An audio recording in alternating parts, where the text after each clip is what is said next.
Bible గ్రంథాలు తెరవండి. పరిశుద్ధ లేఖనాన్ని తెరిచి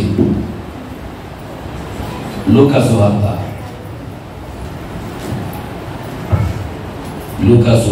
19వ అధ్యాయం. లూకా సువార్త 19వ అధ్యాయం 9వ వచన భాగం చదువుతాం. అందుకు యేసు, ఇతడును అబ్రహాము కుమారుడే. చాలు, నాతో అందరూ ఈ మాట పలకండి. మందిరంలో ఉన్న వారందరూ ఈ మాట పలకండి. ఇతడును అబ్రహాము కుమారుడే. రెండో పర్యాయం కూడా పలకండి. ఇతడును అబ్రహాము కుమారుడే. మూడోసారి మీరు పలకండి. తలలో ఉంచి ప్రార్థనలో ఏకీపించాలి. పరిశుద్ధుడు అయిన తండ్రి, సర్వోన్నతుడైన నా దేవ, గరుడ, గొప్పవాడ, మహోన్నతుడ, మహాగరుడ, మహాపరిశుద్ధుడా, నీకు వందనాలు స్తోత్రాలు చెల్లిస్తూ ఉన్నాను. మా మంచి దేవుడు, మాతో ఉన్న ఇమ్మానుయేలుతో ఇంతవరకు పాటలు, ప్రార్థనలు, ఆరాధనల ద్వారా నీ నామానికి మహిమ తెచ్చుకున్నాను. ఈ సమయంలో నీ దేన సేవకుడనే నేను మీ వాక్యాన్ని పట్టుకున్నాను. బాబు, మీ వాక్యాన్ని పట్టుకుని నేను సిలువ చట్టుకు వెళ్తున్నాను. తండ్రి, నేను మొదలైపోతానండి, మీరే కనపడండి. నేను తగ్గిపోతూ మీ నామాన్ని హెచ్చిస్తూ ఈ మందిరంలో ఉన్న ప్రతి ఒక్కరిని మీ హస్తాలకు అప్పగిస్తూ యేసయ్య సర్వశక్తి గల నామములో ప్రార్థించి అడిగి వేడుకొంచు ఉన్నాను పరమ తండ్రి. ఆమేన్. క్షేమకరమైన ప్రయాణాన్ని ఇచ్చిన దేవాది దేవునికి మహిమా ఘనత ప్రభావాలు చెల్లిస్తూ ఈ పగటి వేళ ఈ ఉపవాస కూడికలకు నన్ను ప్రేమతో ఆహ్వానించిన దేవుని సేవకులు, అభిషేకులు, మాకు అత్యంత ప్రియులు, ఆత్మీయంగా ఆధ్యాత్మిక అంచులు దాటిన గౌరవనీయులు, అభిషేకులు విజయ్ కుమార్ అయ్య గారికి నా వందన బాధ్యత తెలియజేస్తున్నాను. అమ్మగారికి కూడా నా వందన బాధ్యత, వారి పిల్లలకి నా శుభాలు. మీకు అడ్డష్యూ. అలాగే ఎప్పుడు వచ్చిన మీ అందరికీ యేసుక్రీస్తు ప్రశస్త నామంలో వందన బాధ్యతలు. దేవుడు మిమ్మల్ని అందరినీ దీవించును గాక. మీ అందరికీ శుభం కలుగును గాక. అలాగే ఆర్కెస్ట్రా తమ్ముళ్ళు ఉన్నారు, సౌండ్ సిస్టమ్ తమ్ముళ్ళు ఉన్నారు, మీ అందరికీ శుభాలు. అలాగే సంఘ పెద్దలకి శుభాలు. యవనస్తులకి ముఖ్యంగా నా హృదయపూర్వక శుభాలు తెలియజేస్తూ శుభవచనం చెబుతున్నాను. మీ సంఘాన్ని ఇంకనూ దేవుడు దీవించి ఆశీర్వదించును గాక. ఆశీర్వాదం వచనం చెబుతున్నాను, ఇంకనూ మంచి ద్వారా మీకు తెరవబడును గాక. రైట్, చాలా సంతోషం. మరొకసారి మిమ్మల్ని చూడడాన్ని బట్టి ప్రభునందు నేను ఆనందిస్తున్నాను. నేరుగా వాక్య ధ్యానంలోకి మేము తీసుకెళ్తాను. నేను ఈ మాట చదువుతున్నాడు, మీకు ఏదో అనిపిస్తుంది, అరే చాలాసార్లు చదవాలి కదా అనిపిస్తుంది. కానీ కొన్ని తెలియని విషయాలు మీతోనే మాట్లాడతాను. క్రైస్తవ జీవితంలోకి వచ్చినప్పటి నుంచి జక్కే గురించి తెలియడాడంటే ఎవడలే. జక్కే గురించి తెలియగానే చెట్టు గురించి వస్తారు. ఏ చెట్టు? వేడి చెట్టు. జక్కే గురించి చెప్పగానే అతని పర్సనాలిటీ గుర్తుకొస్తారు. ఎవరో పుట్టు, అసలు బైబిల్ గ్రంథంలో పుట్టాయి నేనే. సరే, ఈ జక్కయ్య దగ్గరికి వచ్చేసరికి ఆయన ట్యాక్స్ కలెక్టర్ అని, సుంకాన్ని వసూలు చేసేవాడని, ఏ సేవను చూడాలనుకుని ఆయన దగ్గరికి వెళ్తే జనం అందరూ గుంపు కూడా ఉండటం వలన అతను చెట్టెక్కాడని, చెట్టెక్కిని ఏసే చూడాలనుకుంటే ఏసే అతని దగ్గరికి వచ్చాడని, అలాగా అతనితో కూడా వెళ్ళాడని, వెళ్ళిన తర్వాత రక్షణ వచ్చిందని, ఇలాగా మనకి కొన్ని విషయాలు బాగా తెలుసు. అసలు చెప్పాలంటే జక్కే గురించి నాకు తెలియదు పాస్టర్ గారు అనుభవం సార్ చేయొద్దాను ఎవరు లేదు.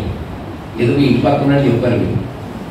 ఆయన చాలా మంచి వ్యక్తి. ఈరోజు చాలాసార్లు మీరు విన్నారు కదా, ఇక్కడ ఇప్పుడు ఆగుండరు మీరు. ఎక్కడ? ఇతడును అబ్రహాము కుమారుడే. ఎవరన్నారు ఈ మాట? స్వయంగా యేసయ్య. యేసయ్య స్వయంగా ఇతడును, ఇతడు కాదు, ఇతడును అంటే he's also the son of Abraham. ఇతడును అన్నాడంటే ఏదో ఆలోచించవలసిన విషయం. నేను చదువుతుండగా ఎవరికి ఇలాంటి డౌట్లు నాకే వస్తాయి. ఈ విషయంలో నాకు కొన్ని డౌట్స్ వచ్చినప్పుడు ఎందుకనాలి? ఇతడు అబ్రహాము కుమారుడు అనబడ్డానికి అబ్రహాం ఎక్కడ, జక్కయ్య ఎక్కడ? ఎక్కడ పాత నిబంధన గ్రంథం, ఎక్కడ క్రొత్త నిబంధన గ్రంథం? ఎక్కడ అబ్రహాము, ఎక్కడ జక్కయ్య? అసలు ఆయనకి ఈయనకి పోలికలేంటి? ఎందుకు అబ్రహాము కుమారుడు అన్నాడు? ఇతడును అబ్రహాము కుమారుడని యేసయ్య ఎందుకు పలకవలసి వచ్చింది అనే డౌట్స్ నాకు వచ్చినప్పుడు, ఇతడును అబ్రహాము కుమారుడే అంటున్న మాట అయ్యి బాబోయ్, అది సామాన్యమైన మాట కాదు. ఎందుకంటే పోనీ ఇంట్లో తీసుకెళ్లి 4 గోడల మధ్య జక్కయ్య నువ్వు అబ్రహాము కుమారుడు అంటే సింపుల్ గా ఉన్న మ్యాటర్. కానీ సర్వజనాంగం ఎదుట ఎరుకు అంటే సామాన్యమైన పట్టణం కాదు, సామాన్యమైన జనం లేరు. అక్కడ విస్తారమైన జనం ఉన్నారు, అక్కడ పండితులు ఉన్నారు. పండితులంటే ధర్మశాస్త్రం అవపోసనం పట్టినటువంటి పరిసయ్యులు ఉన్నారు, శాస్త్రులు ఉన్నారు, సద్దుకయ్యులు ఉన్నారు, జనమంతా ఉన్నారు. యేసయ్య దగ్గరికి వచ్చిన వాళ్ళు చాలా మంది ఉంటే వాళ్ళందరి గురించి మాట్లాడిన మాట ఈ మాట. ఈ మాట ఇతడును ఓహో పాట పాడుకుందాం అన్నది మనందరం. నేనేమంటానంటే ఇతడును అంటాను, మీరేమన్నారంటే అబ్రహాము కుమారుడు అన్నారు. ఓకే, ఇతడును స్తోత్రం చెప్పండి. హల్లెలూయా. ఏమండి అక్కడ నాకు ఆలోచిస్తే అబ్రహాము కుమారుడు ఎందుకు అనాలి జక్కయ్యని? చాలా మంచి విషయం చెప్తాను కదా. చాలా టాలెంట్ కలిగిన వాళ్ళు ఉన్నారు అక్కడ, తెలివైన వాళ్ళు, జ్ఞానవంతులు ఉన్నారు. వాళ్ళు ఎదురుకుండా జక్కయ్యను పట్టుకుని ఇతడును అబ్రహాము కుమారుడు అంటే వాళ్ళకి అబ్రహాం గురించి బాగా తెలుసు, మోషే గురించి బాగా తెలుసు, ధర్మశాస్త్రం గురించి బాగా తెలుసు. అందున ఈడంటే అందరికీ మంట. ఎవరో జక్కయ్య అంటే అందరికీ మంట. అలాంటి వాళ్ళు పట్టుకుని ఏమన్నారంటే ఇతడును అబ్రహాము కుమారుడే అన్నాడు. ఇప్పుడు ఆలోచించేదా?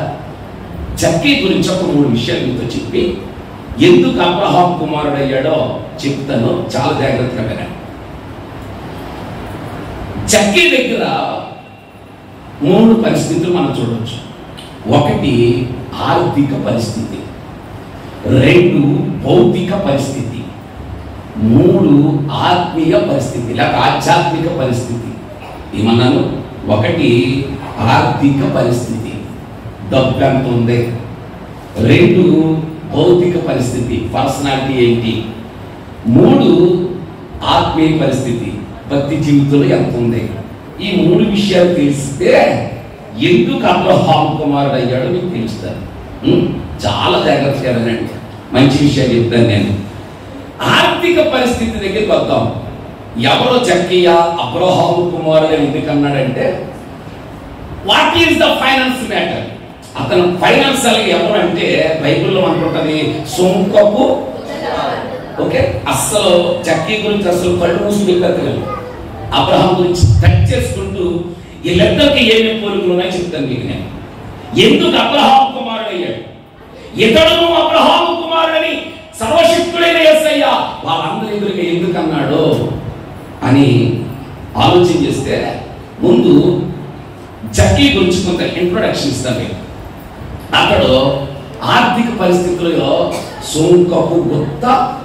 సొంకం అంటే పన్ను. ఓకే, చాలా జాగ్రత్తగా. సొంకం అంటే పన్ను, గుత్తదారుడు అంటే కాంట్రాక్టర్, గుత్తగా తీసుకున్నవాడు. మన పల్లెటూరులో బాగా అర్థమవుతుంది.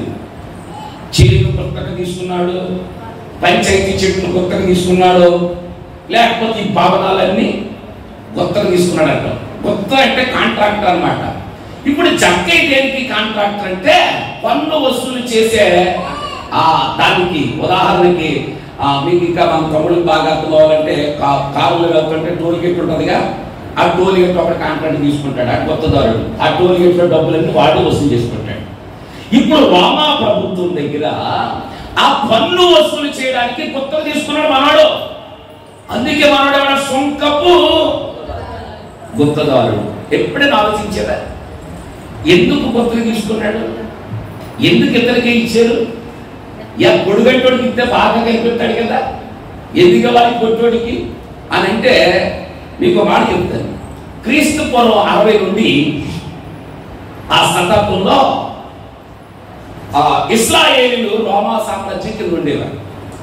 రోమా సామ్రాజ్యం కింద ఉంటే వీళ్ళు రోమీలకు పన్ను కట్టేవారు. రోమీలకు పన్ను కడుతూ కూర్చుని ఎక్కువ పన్ను వేసేస్తూ కూర్చుంటే ఇశ్రాయేలీయులు ఒకసారి తిరగబడ్డారు. తిరగబడి రోమీలారా మీకు మేము పన్ను ఇవ్వం అని అంటే వాళ్ళ కండలు వచ్చింది. పన్ను కట్టడం మానేసారు వీళ్ళు. పన్ను కట్టడం మానేస్తే ప్రభుత్వం ఎట్లా నడుస్తుంది? భయపడ్డారు వీళ్ళు. రోమీలకి భయపడి ఆలోచన చేస్తున్నారు. వీళ్ళందరూ కూర్చుని ఆలోచిస్తూ ఇశ్రాయేలీయులు పన్ను కట్టడం మానేశారు, మరి ఎలాగా మన ప్రభుత్వం ఎట్లా నడుస్తుందని వాళ్ళు మదన పడుతుంటే ఒకటి సలహా ఇచ్చాడు. ఏమిటో సలహా అంటే ఇశ్రాయేలీయులు బలహీనత ఏంటో కనుక్కుంటే ఆ బలహీనతను బట్టి మనం పన్ను వసూలు చేయొచ్చని వాళ్ళు వాకప్ చేస్తే ఇశ్రాయేలీయులకు బలహీనత ఏంటంటే దేవుడు అంటే బలహీనత, దైవ సేవకుడు అంటే బలహీనత. దేవుడంటే బలహీనత. ఆ రోజుల్లో యాజకులు ఉన్నారు. యాజకులు చెప్పిన మాట తూచ తప్పకుండా పాటించేవారు ఇశ్రాయేలీయులు. అప్పుడు వీళ్ళు అనుకున్నారు వీళ్ళకి దేవుడు అంటే వీక్నెస్ కాబట్టి సేవకుల మాట వింటారు కాబట్టి సేవకులు చెప్పిద్దాం. ఇప్పుడు యాజకుల మాట వినరు. యాజకులకి ఏదో ఒక ఆశ చూపిద్దామని రోమీలందరూ కలిసి యాజకుల దగ్గరికి వెళ్ళారు. యాజకుల దగ్గరికి వెళ్ళి యాజకులతో మాట్లాడుతున్నాడు. సార్, మీరు ఎంతకాలం యాజకత్వం చేస్తారు? మీకు ఏమైనా ఉద్యోగాలు పదవి ఇస్తాం, ఫైనాన్స్ మినిస్టర్ ఇస్తాం, ఇరిగేషన్ మినిస్టర్ ఇస్తాం, ఇదిగో ఆర్థిక శాఖ ఇస్తాం, ఇలాగ మీరు పదవి చేయొచ్చు అని అంటే దాంట్లో ఆశ కలిగినటువంటి కొంతమంది ఆశపడి పదవి తీసుకున్నారు. యాజకులు రాజకీయాల్లోకి వెళ్ళారు. యాజకులు రాజకీయాల్లోకి వెళ్ళిన తర్వాత ఇప్పుడు దాంట్లోకి వెళ్ళి వాళ్ళు అన్నారు, ఇశ్రాయేలీయులు పన్ను కట్టట్లేదు సార్, యాజకులు కాబట్టి మీరు చెప్తే పన్ను కట్టేస్తారు అని చెప్తే అప్పుడు వీళ్ళందరూ ఇశ్రాయేలీయుల దగ్గరికి వెళ్ళి, ఇశ్రాయేలీయులారా పన్ను కట్టకపోవటం దేవుని ప్రకారం వ్యతిరేకం, పన్ను కట్టాలి, యేసుప్రభువే పన్ను కడుతున్నాడు, మీరు పన్ను కట్టాలయ్యా అని అంటే అప్పుడు ఇశ్రాయేలీయులు అందరూ పన్ను కడుతున్నారు. పన్ను కడుతుంటుంటే యాజకుల మాట వింటున్నారుగా, ప్రభుత్వం కూడా యాజకుల మాట వింటుంది. అప్పుడు యాజకులలో అన్న అని ఒక ప్రధాన యాజకుడు ఉన్నాడు. వాడు ఫైనాన్స్ మినిస్టర్.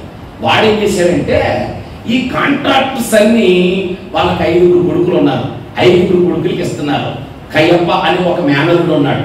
వాడికి ఇవన్నీ కాంట్రాక్ట్లు ఇస్తున్నారు. అప్పుడు ప్రభుత్వాలు అనుకున్నారు, లేని పొరుగు తెచ్చుకుని పెట్టుకున్నావురా, మనమే వసూలు చేసుకుంటే పోను, వీళ్ళకి అధికారం ఇచ్చిన తర్వాత కాంట్రాక్ట్లు ఏమో మన మీదకి రానివ్వకుండా చేసేస్తున్నారు వీళ్ళు. వాడేమో కాంట్రాక్ట్లన్నీ తీసుకుని కొడుకులకి అల్లుడు తెచ్చుకుంటున్నాడు.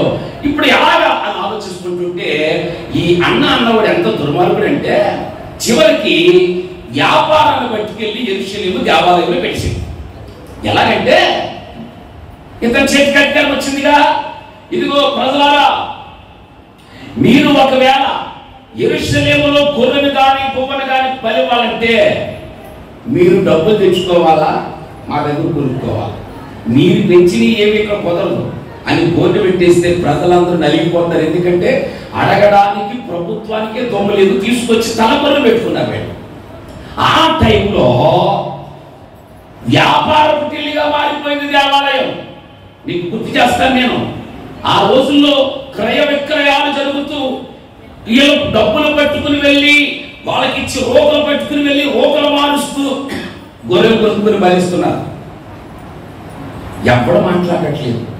ఇటు ఇశ్రాయేలు ప్రజలు మాట్లాడట్లేదు, అటు రోమా ప్రభుత్వం మాట్లాడట్లేదు. తీరా చూస్తే యెరూషలేము ఏమైపోయింది? వ్యాపార పిల్లిగా మారిపోయింది. ఆ టైంలో ఎదిరించడానికి ఒక ఆయన వచ్చాడు. ఆయనే నజరేయుడైన యేసు. తాళ్లను కట్టి కొరడాలుగా చేసి వాళ్ళందరినీ తరిమేశాడు. పట్టండి దగ్గరగా చెప్పండి. ఎప్పుడు ఎదిరించలేదు వాళ్ళని. అప్పుడు అనుకున్నారు వీళ్ళు, సరే ఇది ఎలాగ వంగట్లేదు మనకు అనుకుని కాంట్రాక్ట్ బేసిక్ పెట్టారు. కాంట్రాక్ట్ బేసిక్ లో రోమా ప్రభుత్వం ఒక నోటిఫికేషన్ విడుదల చేసింది. ఉద్యోగాలు ఇస్తాం, పన్ను వసూలు చేయడానికి రండి, ఒకడు కావాలి ఉద్యోగస్తుడని నోటిఫికేషన్ విడుదల చేస్తే హన్నా తాలూకు చాలా మంది నోటిఫికేషన్ పెట్టుకున్నారు. కానీ ఈ ప్రభుత్వం దాన్ని సెలెక్ట్ చేయాలి కాబట్టి దుర్మార్గుడు మాటకారి, ఎవరైనా దేవుడు అంటే భయం లేనోడు, ఇలాంటి వాడికి కాంట్రాక్ట్ ఇద్దామని వాళ్ళు ఫిక్స్ అయ్యి ఒక్కొక్కరిని ఇంటర్వ్యూ చేస్తూ పంపించేస్తున్నారు. ఆ టైంలో మన పుట్టాయి కూడా వచ్చాడు. ఎవరు? జక్కీ గారు వెళ్ళి కూర్చున్నాడు ఇంటర్వ్యూకి. Sir, what is your name? My name is Jakkayya. Very good. నీకు చదువులో గట్రా ఏమాత్రం అయ్యా, నువ్వు మంచోడువా కాదా అన్నారు. ఈడన్నాడు అందరికంటే మంచోడు అన్నాడు. ఏలన్నారు? అయితే మా దగ్గర ఉద్యోగం పోన్నారు. అది మంచోడికి ఎవరంటే దుర్మార్గుడికి చెప్దాం అనుకుంటున్నాం మేము. అప్పుడు ఆడన్నాడు, ఏదో మీరు శాస్త్రీయతని చెప్పారు కానీ అందరికంటే దైత్యుడు నేనే అన్నాడు. అందరికంటే దైత్యుడు నేనే అన్నాడు. అనేసరికి నువ్వు దేవుడు అంటే భయం అంటారు. చిచ్చి, దేవుడు దేవుడు మరి ఎదుటోడు గట్టిగా వసూలు చేయగలవా? నన్ను వదులు చూడండి, మీరు దొంగట్టు చూపిస్తానంటే అతను మాట్లాడిన మాటలకి వీళ్ళు సెలెక్ట్ అయిపోతాడు. వీడు దుర్మార్గుడులో కనపడుతున్నాడు. పైగా నాలుగు రోడ్డు ఉంది కదా, పొట్టోడు ఇప్పుడు మాట్లాడే, పొట్టోడు ఇప్పుడు గట్టోడే, ఈ యుద్ధం ఈ జాబ్ అని అప్పుడు కాంట్రాక్ట్ అంతా పట్టుకొచ్చి ఇచ్చారు. ఎవరికి? జక్కీ. ఈయన గారికి ఇస్తే ఈయన గారు అప్పుడు అనుకున్నాడు, ఎస్ ఏళ్ళు అడిగారు కదా మంచోడుగా ఉండొద్దని, వసూలు చేసుకోమన్నారుగా, పైగా నాకు సపోర్ట్ ఎవరు ఉన్నారంటే ప్రభుత్వం ఉంది, ఎందుకంటే నేను సపోర్ట్గా లేకపోతే అన్నగారు పట్టుకెళ్ళిపోతాడు అనుకుని దొరికిందే సొందని ఒకదానికి ఒకటి వడ్డీలు వేసి అన్యాయముగా వసూలు చేస్తున్నాడు కదా, అన్యాయంగా వసూలు చేస్తున్నాడు. ఇప్పుడు మీకు ఎందుకు మా ఇంట్రెస్ట్ చెప్పానంటే, అన్యాయంగా వసూలు చేసేవాడి దగ్గర తప్పు ఉంటుందా, న్యాయంగా వసూలు చేసేవాడి దగ్గర తప్పు ఉంటుందా? మీరు జక్కీలాగా ఉన్నారు. అన్యాయంగా వసూలు చేశాడు కాబట్టి మనవాడి దగ్గర ఏముంది, అందుకే ధనవంతుడయ్యాడు. అన్యాయపు సొమ్ము వాళ్ళు ఏమయ్యాడు? ధనవంతుడయ్యాడు. నెంబర్ 1 ఆర్థిక పరిస్థితి ఏంటంటే అన్యాయస్తుడు. చెప్పండి, ఆర్థికంగా అన్యాయస్తుడు. 2 భౌతికంగా. ఓకే, ఆర్థికంగా అన్యాయస్తుడు, అన్యాయంగా డబ్బు సంపాదిస్తున్నాడు. నెంబర్ 1. నెంబర్ 2 ఇతరులో ఉన్నటువంటి ఇంకో లక్ష్యం భౌతికం అంటే పర్సనాలిటీ.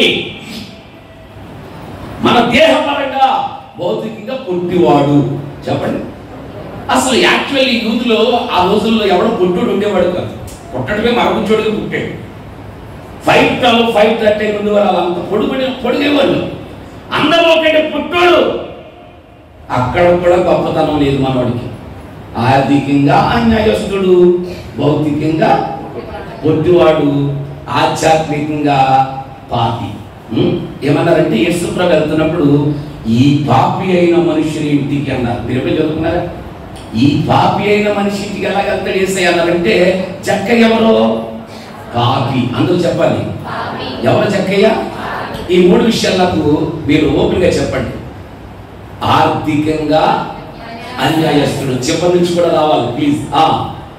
భౌతికంగా పొట్టివాడు, ఆధ్యాత్మికంగా పాపి. చెప్పాలి, మరలా ఒకసారి చెప్పండి. అన్యాయస్తుడు, పొట్టివాడు, పాపి. పైగా ఈడంటే అందరికీ చిరాకు, మంట. ఇప్పుడు వడ్డీ పట్టేసేస్తున్నాడు, అనుకున్న దాన్ని వసూలు చేసేస్తున్నాడు. ఎంత చిరాకైనటువంటి వాడు అక్కడ ఉంటే అంత గొప్పలందరినీ విడిచిపెట్టి ఈయన గారు అంటాడు, ఇతడును మారేసారు అన్నాం అందరినీ, ఇతడును. మరి మీకేమనిపించింది? ఆర్థికంగానేమో అన్యాయస్తుడు, భౌతికంగా పుట్టుడు, ఆత్మీయంగా పాపి. ఈ 3 లక్షణాల్లో కనీసం ఒక్క క్వాలిటీ అయినా అబ్రహాము కుమారుడు అని చెప్పే అవకాశం లేదు. పైగా అక్కడ ఉన్న వాళ్ళంటే కోడిగుడ్డి మీద ఏ కాలు పీకేటంతా అలాంటి జనం ఎదురుగా నిలబెట్టి అంటాడు, ఇతడును అబ్రహాము కుమారుడు అంటున్నాడు ఆయన. ఎందుకన్నాడు అలాగా? అసలు సంబంధం ఉందా ఆ మాటకి దీనికి? ఇప్పుడు ఎర్రగా ఉన్నారు చాలా మంది సినిమా హీరోలాగా, ఓ 10 మంది కూర్చున్నారు. వాళ్ళ మధ్యలోకి నన్ను కూర్చోబెట్టి మూర్తి గారు చాలా అందంగా ఉన్నారంటే అలవాటు. మీకు అర్థం కాలేదు? మూర్తి గారు నేనే ఎర్రగా ఉన్న వాళ్ళ మధ్యలో కూర్చోబెట్టి 10,000 మంది పురుషుల్లో సుందరుడు అంటే ఎలా ఉంటుంది? ఇదేంటిరా వాళ్ళందరూ ఎర్రగా ఉన్నారు, ఈయన నల్లగా ఉన్నాడు, వాళ్ళ కూడా పెట్టి అందగాళ్ళందరినీ మానేసి ఈడు అందగారు అంటారేంటి అని అంటారు కదా. మరి ఇంతమందిని పట్టుకుని ఈ పుట్టయ్యని పాపిని అన్యాయస్తుని పట్టుకుని ఆయన ఇతడును అబ్రహాము కుమారుడు అని ఎందుకు అనవలసి వచ్చిందంటే నేను అంటాను, నా దేవుని ప్రేమ ప్రతి ఒక్కడిని పరలోక దిశకు తీసుకున్నాను. గట్టిగా నశించిన దానిని వెతికి రక్షించడానికి వచ్చిన నా దేవుడు. యూదులు అన్యులని వాళ్ళందరినీ సెపరేట్ చేసి భయంకరమైన స్థితిలోకి వెళ్ళిపోతున్నాడు. ఎరుకు అంటే సత్యమైనది, ఆ పట్టణంలోకి ఎవడెళ్ళో. కానీ ఏసైకి ఏం కావాలంటే అయ్యే కావాలి. అసలు ఏసై గురించి ఆలోచిస్తే నాకు ఆలోచనకి అందదు. ఏది పనికిరందే కావాలంటాడు ఆయన. అందరూ పనికొచ్చింది కావాలంటాడు. పశువులు బాగా ఎవరికి పనిచేయదు, ఈయన గారికి పనిచేసింది. సిలువ ఎవరికి పనిచేయదు, ఈయన గారికి పనిచేసింది. శవాలు కలిగిన బెత్లెహేము ఎవరికి పనిచేయదు, ఈయనకే పనిచేసింది. ఒక చేపలు పట్టుకుని వ్యాపార రంగంలోటువంటి ఒక కపెర్నహూము ఎవరికి సంబంధం లేదు, ఈయనకే పనిచేసింది. అంటే నా దేవుడికి ఏం కావాలంటే పనికి రానిదే కావాలి, పనికి రానివాడే కావాలి. ఈ పగటిగా నేను అంటాను, మనలను దేవుడు అమితంగా ప్రేమిస్తున్నాడు. ఎంతటి పాపులమైనా, ఎంతటి అన్యాయస్తులమైనా, ఎంతటి కలగాని వారమైనా మన మీద నా దేవుని కొన దృష్టి ఉంది. స్తోత్రం చెప్పండి ఒకసారి. ఈ రోజు నేను చెప్తాను, అరే నాకు చదువు లేదు, నాకు ఉద్యోగం లేదు, నాకు వ్యాపారం లేదు, అందరిలాగా మాట్లాడలేను, అందరిలాగా పర్సనాలిటీ లేదు, అందరిలాగా అందం లేదు, అందరిలాగా కలర్ లేదు, అందరిలాగా డబ్బు లేదు, అందరిలాగా బిల్డింగ్ లేదు, అందరిలాగా కార్ లేదు అని నువ్వు అనుకుంటున్నావా? అయితే ఈ రోజు నిన్నే దేవుడు కోరుకుంటున్నాడు. ఈ రోజు దేవుడు నిన్నే అబ్రహాము కుమారుడిగా చేయబోతున్నాడు. ఆమేన్ చెప్పండి, చేయొద్దామని చెప్పండి. ఈ రోజు మనము దేవుడికి కావాలి. ఒక అన్యాయస్తుడు కావాల్సి వచ్చింది, ఒక పుట్టివాడు కావాల్సి వచ్చింది, ఒక పాపి ఆయనకు ఏ అంతమంది ఉంటే ఎందుకు ఎలా చెట్టు దగ్గరికి ఈయన ఎందుకు వెళ్ళవలసి వచ్చింది? అందరినీ విడిచిపెట్టేశాడు. దగ్గర ఉన్న వాళ్ళు వదిలేసి దూరంగా ఉన్నవాడు ఎప్పటికీ కనపడకుండా కొమ్మల మధ్యలో ఉన్నవాడిని చూసి జక్కయ్యాన్ని ఎందుకు వెళ్ళాలి ఈయన? ఆలోచించారా? ఆయన అంటాడు, ఇతడును అబ్రహాము కుమారుడే.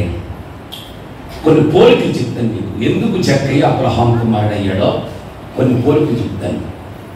నేనున్నాను, మా నాన్నగారి పేరు చంద్రరావు గారు, లైన్మెన్. ఆయన స్నేహితులు చాలామంది మా ఊళ్ళో ఉన్నారు. చిన్నప్పటి నుంచి మా నాన్నగారిని ఎదిగేవాళ్ళు. వాళ్ళ కొడుకుగా చిన్నప్పుడు నన్ను చూసేవాళ్ళు. సరే, వాళ్ళు ఢిల్లీ వెళ్ళిపోయి సెటిల్ అయిపోయారు. ఇప్పుడు నేను ఢిల్లీలో వాకింగ్ చెప్పడానికి వెళ్ళాను. నేను ఇప్పుడు వెళ్తే వాళ్ళు కూడా వచ్చారు మందిరానికి, ఒక 20 మంది వాళ్ళు. ఇప్పుడు నేను వాకింగ్ చెబుతుంటుంటే పాంప్లెట్లో మాత్రం మూర్తి గారిని చూశాను, ఎప్పుడో చిన్నప్పుడు చూశాను. కానీ ఇప్పుడు నేను మాట్లాడుతుంటే నా శైలి, నా చూపు, నా నడక, నా వైఖరి వాళ్ళు చూసి వాళ్ళు ఒక్కొక్కడొక్కడు మాట్లాడుకుంటున్నారు. వీడు ఎవడో చిన్నప్పుడు మనం చూసిన చంద్రరావు గారి కుమారుడే. ఎందుకంటే అలాగే మాట్లాడుతున్నాడు, అలాగే నడుస్తున్నాడు, ముక్కు కూడా పొడుగ్గా వాళ్ళ నాన్నలాగా ఉందిరా. అప్పుడంటే వాడు దాంట్లో అప్పుడు అన్నట్టు నాకు తెలుసు, ఇతడును చంద్రరావు గారి. ఎందుకన్నారంటే ఆయనలో పోలికలు నాలో ఉన్నాయి కాబట్టి. పిల్లలు, ఆయనలాగా నేను మాట్లాడుతున్నాను కాబట్టి, ఆయనలాగా నా స్థితి ఉంది కాబట్టి మా నాన్నగారి గురించి ఇతడును చంద్రరావు గారి కుమారుడే అని వాళ్ళు డిక్లేర్ చేశారు. ఇప్పుడు చెప్తాను వినండి, ఇతడును అబ్రహాము కుమారుడే అనడానికి యేసయ్య ఉద్దేశం ఏంటంటే అబ్రహాములో ఉన్న కొన్ని పోలికలు జక్కయ్యలో ఉన్నాయి. స్తోత్రం చెప్పండి ఒకసారి. అబ్రహాములో ఉన్న కొన్ని లక్షణాలు ఎవరు ఉన్నాయి? జక్కయ్యలో ఉంటేనే అంటారు అన్నమాట. ఉంటే అనేసేది. ఇక అర్థమైందా? మనం అక్కడ ఆగలేదు అంతే. చాలాసార్లు చదువుకున్నా కానీ అక్కడ ఆగలేదు. చెట్టు ఎక్కేసి మాట్లాడితే, చెట్టు దిగిపోయి మాట్లాడితే, ఇంట్లో వెళ్ళిపోయి మాట్లాడితే రక్షణ వచ్చేసింది అన్నారు. క్రిస్మస్కి ఇదే వాక్యం, పెద్ద వాక్యాలు కూడా ఇదే వాక్యం, అన్నిటికీ చెప్పేస్తారు ఈ వాక్యం. అసలు ఎందుకు అబ్రహాము కుమారుడయ్యాడు, ఏమున్నాయి పోలికలు అని అంటే ఇక్కడ ఇద్దరు బంధం చెప్తాను నేను. కొడుకు తండ్రి. ఇప్పుడు అబ్రహాం ఎవరు? తండ్రి. అబ్రహాము పుట్టుంటే కొడుకు అవుతాడు, అవునా? రెండు విధాలుగా అవ్వాలి. కొడుకు ఎలాగ అవుతాడు? రెండు రకాలుగా అవ్వాలి. అవ్వాలంటే పోలికలు ఉండాలి, లేదు అతనిలో ఇద్దరు పుట్టుండాలి. పుట్టుంటేనే కొడుకు అవుతారు. ఇప్పుడు నాకు ఇద్దరు తండ్రులు ఉన్నారు. ఇద్దరు తండ్రులు ఎవరంటే, ఒకటి నన్ను కన్న తండ్రి, శారీరకంగా నన్ను కన్న తండ్రి చంద్రబాబు గారు. రెండు ఆత్మీయ తండ్రి, నన్ను ఆత్మీయంగా కన్న తండ్రి, ఆయన పేరు ప్రభాకర్ రావు గారు. ఇప్పుడు ఎవరిని అడిగి నేను చెప్తాను, నాకు ఇద్దరు తండ్రులు ఉన్నారు, ఒకటి శారీరక తండ్రి, రెండేమో ఆత్మీయ తండ్రి. ఇప్పుడు విషయం ఏంటంటే, శారీరక తండ్రిగా పుట్టుంటే కనుక అతను పోలికలు నాకు వస్తే కొడుకు అవుతాను, అలాగని ఆత్మీయంగా పుట్టినా కానీ కొడుకుని, ఆత్మీయంగా పుట్టిన కొడుకుని. ఇప్పుడు మనం అర్థం చేసుకుందాం, జక్కయ్య అబ్రహాము కుమారుడు అవడానికి అతనికి పుట్టలేదు, దాని పక్కన తీసేయండి. ఇంకా పుట్టకపోతే పోలికలు ఉండాలి, అంటే ఆత్మీయంగా పోలికలు ఉండాలి. అసలు అబ్రహాం ఎవరంటే తండ్రి, జక్కయ్య ఎవరంటే కుమారుడు, అవునా? ఈ రెండు పోలికల్లో మనం ఏం గుర్తించాలి? అబ్రహాం ఎవరో తండ్రి, జక్కయ్య ఎవరో. మళ్ళీ ఇస్సాకుని కోపంతో మనం ఐదుగురికి వెళ్ళకండి. ఇప్పుడు అబ్రహాము జక్కయ్య, ఈ రెండు పోలికలు మనం చూస్తే చాలా జాగ్రత్తగా పెట్టాలి. అంత సంతోషిస్తున్నారు, ఇంకా చెప్పాలనిపిస్తుంది. ఇప్పుడు తండ్రి ఎవరు, కొడుకు ఎవరు? అబ్రహాము ఎవరికి తండ్రి? ఆ లక్షణాలు జక్కయ్యలో ఎవరు వచ్చినాయి? రెండు విషయాలు చెప్తాను, దాంట్లో 5 విషయాలు చెప్తాను. చాలా జాగ్రత్తగా నోట్ చేసుకుంటూ వినండి. రోమీయులకు రాసిన పత్రిక. ఏంటి ఆ పోలికలు? అబ్రహాముకి జక్కయ్యకున్న పోలికలే. ఎందుకు కొడుకయ్యాడు, ఎందుకు కుమారుడయ్యాడు? రోమీయులకు రాసిన పత్రిక 4వ అధ్యాయం 11వ వచనం. ఓకే, సున్నతి లేని వారైనను నమ్మిన వారందరికీ అతడు తండ్రి యొగుట వలన ఆజ్ఞనన్న. ఎవరికి తండ్రి? అందరూ చెప్పండి, చివరి నుంచి చివరికి.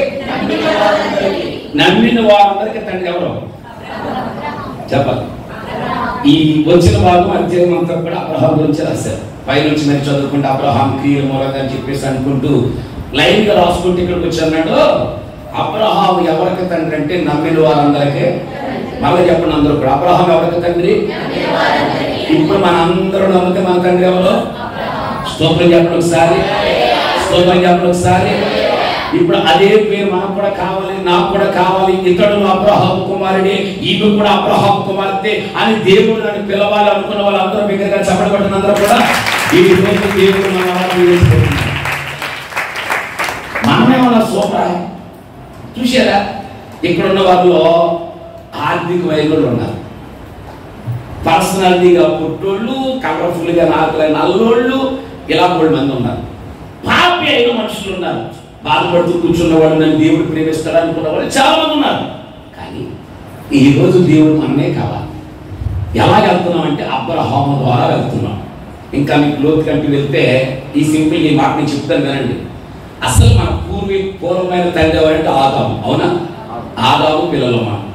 ఆదాము పాపము జీవితం వలన, ఆజ్ఞ అతిక్రమించడం వలన మనము దేవుని సహవాసం నుంచి నెట్టివేయబడ్డాం, ఏదేలో నుంచి. ఇప్పుడు రాను ఏమైపోయిందంటే పాపపు సంతతి అయిపోయింది. అని మీరు చదవనక్కర్లో గలతీలో చెబుతాడు, ఆదాము వలన వచ్చినటువంటి పాపము పోగొట్టి అబ్రహాము వలన వచ్చిన ఆశీర్వాదం ద్వారా నా మాయ పిల్లలయ్యాం. మీకు ఇంకా మాట చెప్తాను. ఆదాముకు అబ్రహాముకు తేడా ఏంటంటే, ఆదాము మాట వినలేదు, అబ్రహాము మాట విన్నాడు. ఆదాము మాట వినలేదు కాబట్టి ఆజ్ఞ అతిక్రమించాడు, కాబట్టి ఆజ్ఞ అతిక్రమమే పాపం అయితే, పాపం వలన వచ్చి జీవితం మరణం అయితే, ఆ మరణం వల్ల మనం ఏమేమంటే పోతుంది, ఆధ్యాత్మికంగా చనిపోయాం. ఆదాము సంతతిగా చనిపోయిన మనం అబ్రహాము సంతతిగా బ్రతికాము, జీవిస్తున్నాం. స్తోత్రం చెప్పండి సార్. ఈ పాట అర్థమైందా? ఆదాము సంతతిగా చనిపోయిన మనం అబ్రహాం సంతతిగా జీవిస్తున్నాం. అందుకే ఒక పాపిని, ఒక అన్యాయస్తుడిని, ఒక పొట్టి ఆయన పట్టుకుని అంటున్నాడు, ఇతడును. వై? బికాజ్ ఈ టెల్లింగ్. ఎందుకు అన్నాడు ఆయన మాట? ఎందుకు చెప్పాడు ఆ మాట అంటే, ఎవరయ్యా అబ్రహాం అంటే? నమ్మిన వారందరికీ తండ్రి. ఓకే, ఇప్పుడు అబ్రహాం ఏముంది? నమ్మకం. చెప్పరే, అబ్రహాం ఏముందన్నా? నమ్మకం ఉంది. అదే నమ్మకం ఎవరు ఉంటే కొడుకుతాడు? చక్కెలో ఉంటే చెక్క ఏమవుతాడు? కొడుకుతాడు. ఓకే, ఎలా పోల్చాడంటే అబ్రహాం కుమారుడని చక్కీలో కూడా నమ్మకం వచ్చింది. ఎలాగంటే యేసు ఎవరో చూడగోరి. అందరూ ఏమంటారు? అందరూ అనండి, యేసు ఎవరో చూడగోరి. మళ్ళా అనండి, ఎందుకు ఈ మాట ఎత్తుతున్నానంటే జక్కే గురించి పడిపోసి చెప్పేస్తారు, వచ్చిన బాగా అలాగే తీసుకుని. కానీ అబ్రహాం గురించి కొన్ని విషయాలు చెప్పలేదు. నేను అబ్రహాం గురించి చెప్తాను, మీరు జక్కే గురించి చెప్పేసేది. యేసు ఎవరో చూడగోరి. అబ్రహాం ఎవరన్నా నమ్మిన వారికి తండ్రి. ఓకే, ఆ నమ్మకం ఎత్తులో ఎలా వచ్చిందంటే యేసు ఎవరో చూడగోరి అంటే చూడాలనిపించి కోరికొచ్చింది. ఉదాహరణకి విజయ్ కుమార్ అయ్యారు ఊటీ వెళ్ళారు. ఊటీ అంతా చూశారు. వారం రోజుల తర్వాత నాకు కలిసిన తర్వాత అయ్యారు మంచి ఎక్కడికి వెళ్ళారని మాట్లాడట్లేదు, కనిపించట్లేదంటే మూర్తి పాస్టర్ గారు ఊటీ వెళ్ళానండి అన్నారు. నేను ఎప్పుడు ఊటీ వెళ్ళలేదు, చూడాలని ఆశ కూడా నాకు ఎప్పుడు లేదు. కానీ ఇప్పుడు ఆయన ఊటీ వెళ్ళారు అనేసేపటికి ఎలా ఉంది సార్ అని అడిగారు. పచ్చగా ఉంటుందండి, మంచి స్థలం ఉంటుందండి, ఎప్పుడు వర్షం కురుస్తుంది పాస్టర్ గారు. ఇప్పుడు భూమి మట్టానికి 2000 కిలోమీటర్ల పైన ఉందండి, సముద్ర మట్టానికి అంత ఎత్తులో ఉందండి. ఎలా ఎక్కుతుంటే ఇప్పుడు మేఘాలు వచ్చినాయండి, మేఘాల మధ్య నుంచి బస్సు వెళ్ళిపోతుందండి. అక్కడికి వెళ్ళకండి, చన్నీళ్ళు లేవండి, అన్ని వేడిగానండి, పార్కులు ఉన్నాయండి, సినిమా షూటింగ్లు జరుగుతున్నాయండి, అక్కడ చల్లగా ఉందండి. అయ్యి బాబు ఒక్కసారి చూడాలని అన్నాడు. నాతో ఇప్పుడు నాకేమనిపిస్తుంది? ఎందుకు చూడాలనిపించింది?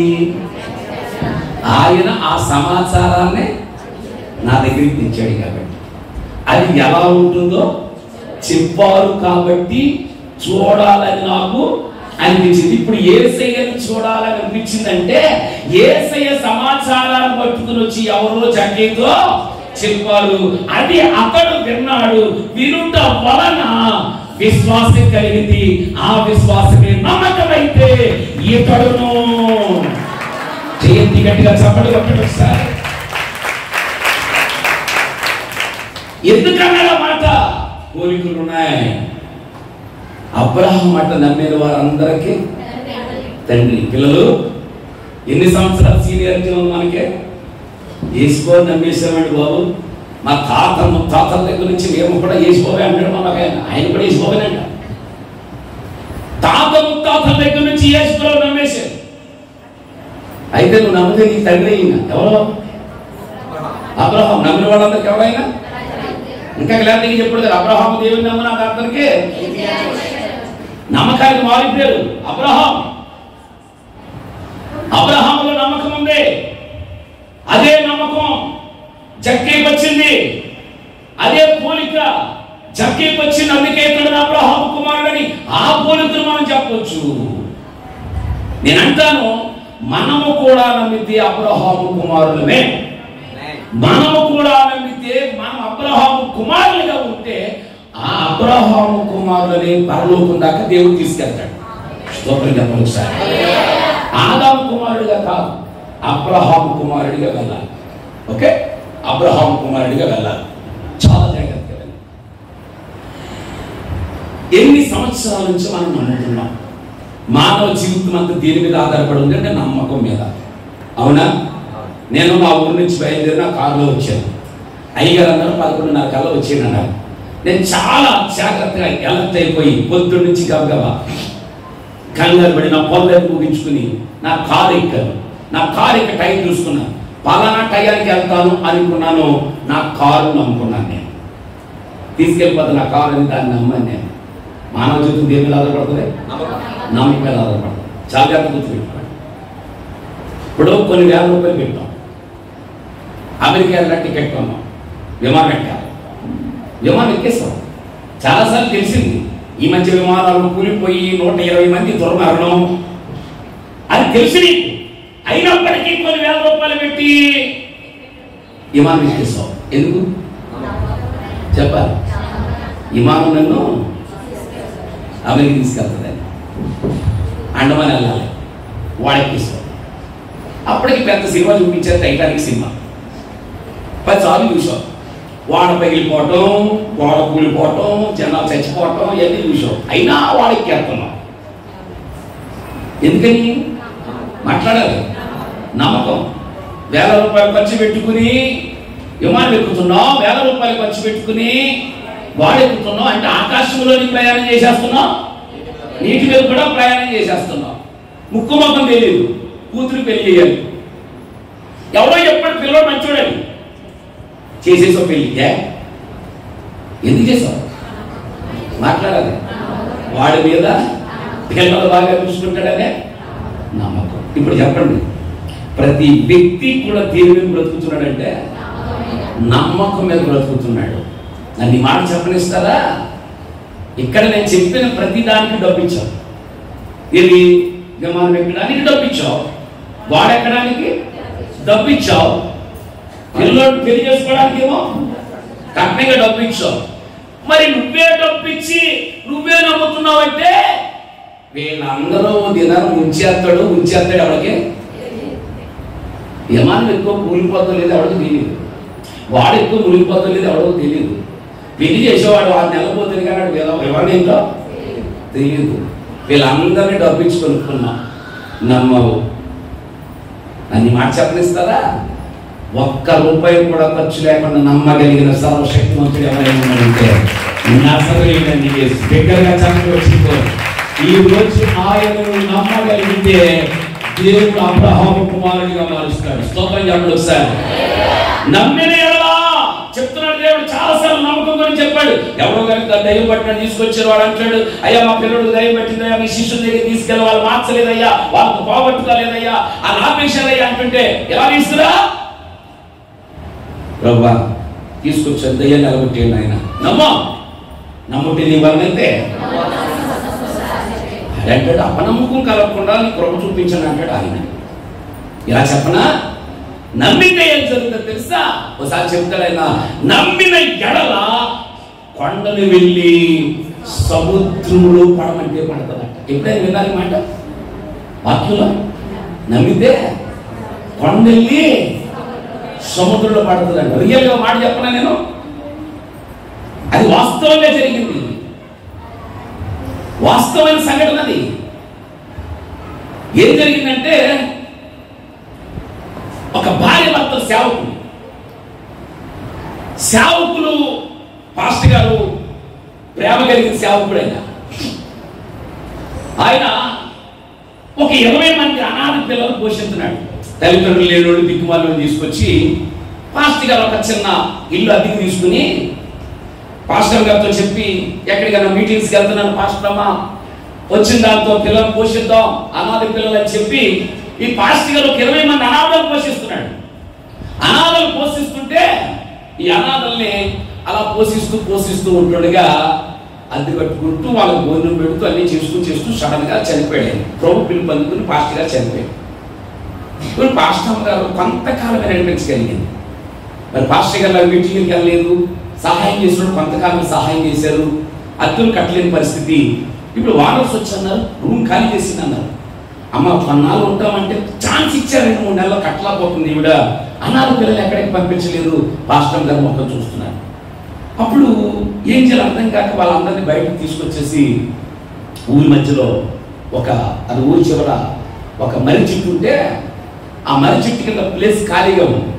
ఆ ఖాళీ ప్లేస్లో ఆమె 20 మంది పిల్లలు పెట్టుకుని ఎక్కడో చోట భోజనం పట్టుకొచ్చి వాళ్ళు పెట్టి వాళ్ళు పండుకోవడానికి రాత్రులు వెళ్ళి వారు పోషణలు పీక్కొచ్చి వాళ్ళ కింద వేసి పండుకోమని పేపర్లు ఏరుకొచ్చి పైన పడుకోబెట్టి అలాగే కొనసాగుతూ ఉంటుండగా ఒక రోజున ఎందుకు అనిపించింది, ఎవరో చెప్పాడు, అమ్మా మీ పిల్లలు అలా చూస్తుంటే మాకు గుండె చెరువైపోతుంది అమ్మా, మన ఎమ్మెల్యే గారు ఉన్నారు కదా, ఎమ్మెల్యే గారి దగ్గరికి వెళ్ళి ఏదైనా సహాయం చేస్తారంటే అప్పుడు ఈ పాస్టర్ గారు బయలుదేరి ఎమ్మెల్యే గారి దగ్గరికి వెళ్ళి ఎమ్మెల్యే గారి దగ్గరికి వెళ్తే నేను విసుకున్న తర్వాత అన్నాడు. మరలా వెళ్ళింది, కుదరదు మాట్లాడడానికి అన్నాడు. మరలా వెళ్ళింది. అలా 10 పర్యాయాలు వెళ్ళింది. ఈ 10 పర్యాయాలు వెళ్ళిన తర్వాత ఒక దినాన్న విసిగిపోతున్నాడు ఈయన చూసి. ఆవిడ వస్తున్నా లేదని చెప్పడానికి కూడా చెప్పించాడు. ఈవిడ సహాయం కోరి నా పిల్లలు ఆదుకోండి చెప్పడానికి ఎమ్మెల్యే గారి దగ్గరికి వెళ్తే అక్కడికి ఇసుకుంటే చెప్పడమ్మా మా దగ్గర ఏమీ లేవమ్మా, ఇప్పటికే స్థలాలు లేవు ఏమి ఇవ్వడానికి అంటే, అలా కదయ్యా ఒక్క చిన్న స్థలం ఇస్తే ఏదో రకంగా పిల్లలు పోషించుకుంటానంటే ఏమీ లేదమ్మా అంటుంటే, అయినా పొట్టు వెళ్ళకుండా వారికి తెలిసింది. ఒక విధవరాలు మాట మాటికి గోదాటానికి ఒక అన్యాయస్తుడు న్యాయాధిపతి దగ్గరికి వెళ్ళినప్పుడు నేను ఎందుకు వెళ్ళకూడదని తెలిసిన పాస్టర్ గారు వెళ్ళిపోయి ప్రతిరోజు బతిమాలుతుంది, అయ్యా నాకు సహాయం చేయండి అంటుంటే ఒక దినాన్ని విసిగిపోయినటువంటి ఎమ్మెల్యే గారు అన్నారు, ఇదిగో పాస్టరమ్మా అంతమా నా దగ్గరికి రాకు, నా దగ్గర ఏమీ లేవు, నీకు కావస్తే ఆ ఎదురుకుండా కొండ ఉంది కదా కొండ, ఆ కొండ రాసి ఇచ్చేస్తాను నీకు అన్న. కొండ రాసి ఇచ్చేస్తానంటే ఈవిడ ఉంది, ఆ పుంజి మన పట్టుకోండి బాబా అంది. ఇదే తెగదు కొండ ఏం చేసుకుంటుంది ఇది అని అనుకుని దస్తావేజులు తెప్పించి అధికారులు అందరినీ పోగుపెట్టి సంతకాలు పెట్టి అప్పటికప్పుడు ఆవిడ పేరు రిజిస్టర్ చేసేసి ఇదిగో పాస్టరమ్మా ఇక మీద నీ కొండ నీదే అని అప్పుడు ఇచ్చేసాడు. ఆ కొండ తనదైన తర్వాత ఈ తల్లి చేసే పని ఏంటంటే ప్రతిరోజు 20 మంది పిల్లలు తీసుకెళ్తాం, కొండ మీద చేయబడతాం. ఒక ప్రార్థన నేర్పింది, ప్రభువా నమ్మిన ఎడల ఈ కొండను వెళ్ళి సముద్రంలో పడమంటే పడతాది అని ప్రతిరోజు ప్రార్థన ఇదే.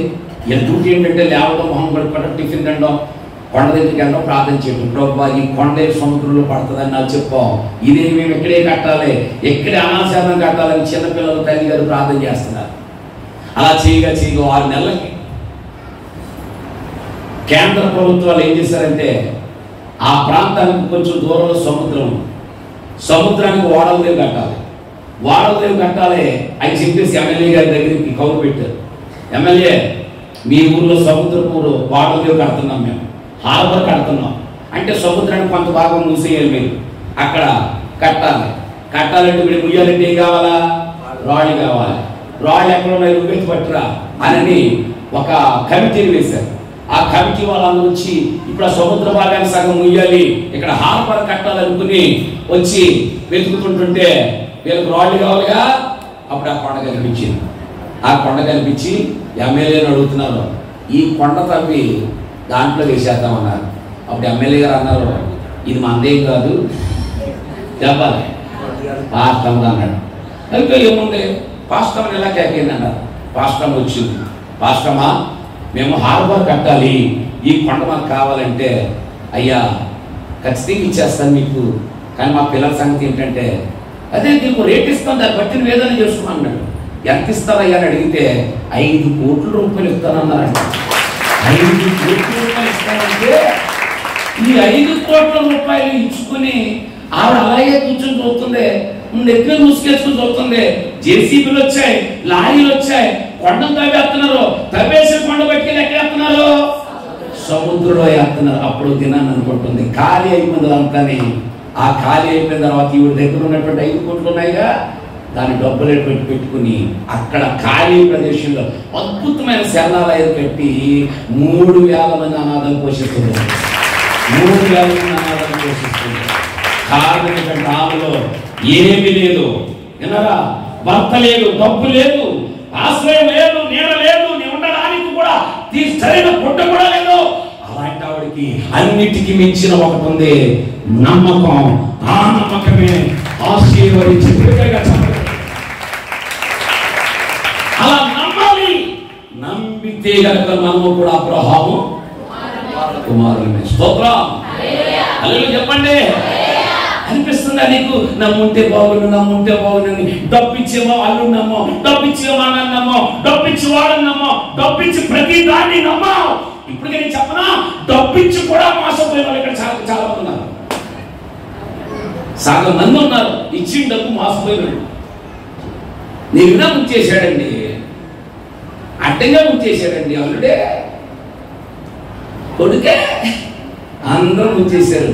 నమ్మిన వాళ్ళందరూ నేను మోసం చేస్తే ఈరోజు దేవుడు పిలిపిస్తున్నాడు, వచ్చాయి నువ్వెంత పాపమైనా నాకు కావాలి, ఎంత పర్సనాలిటీ ఉన్నా నాకు కావాలి, ఎంత అన్యాయస్తుడు అయినా నాకు కావాలి, నా దగ్గరికి నువ్వు రాగలిగితే నమ్మితే కనుక నేను నేను అబ్రహాము కుమారుడిగా మార్చేస్తాను. స్తోత్రం చెప్పడం.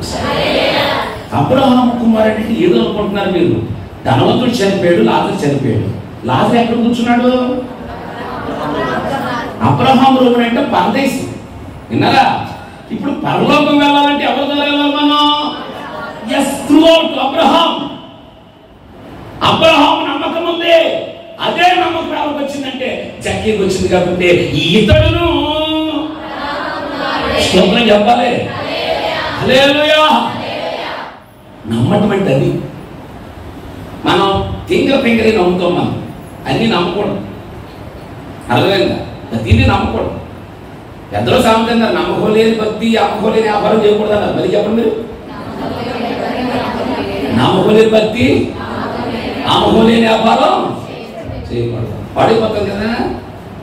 ఒక ఆవిడ రోజు వెళ్తుంది ఒక ఆవిడ దగ్గరికి, పక్కింటికి. ఎందుకు వెళ్తుందంటే పక్కింటి ఆవిడకి కరివేపాకు చెట్టు ఉంది, ఇప్పుడు కరివేపాకు చెట్లేదు. రోజు కరివేపాకు అడగడానికి వెళ్తాను. చాయ్ వెళ్తున్నా వెళ్ళిపోతుంది, తాలింపు పెడుతున్నా వెళ్ళిపోతుంది.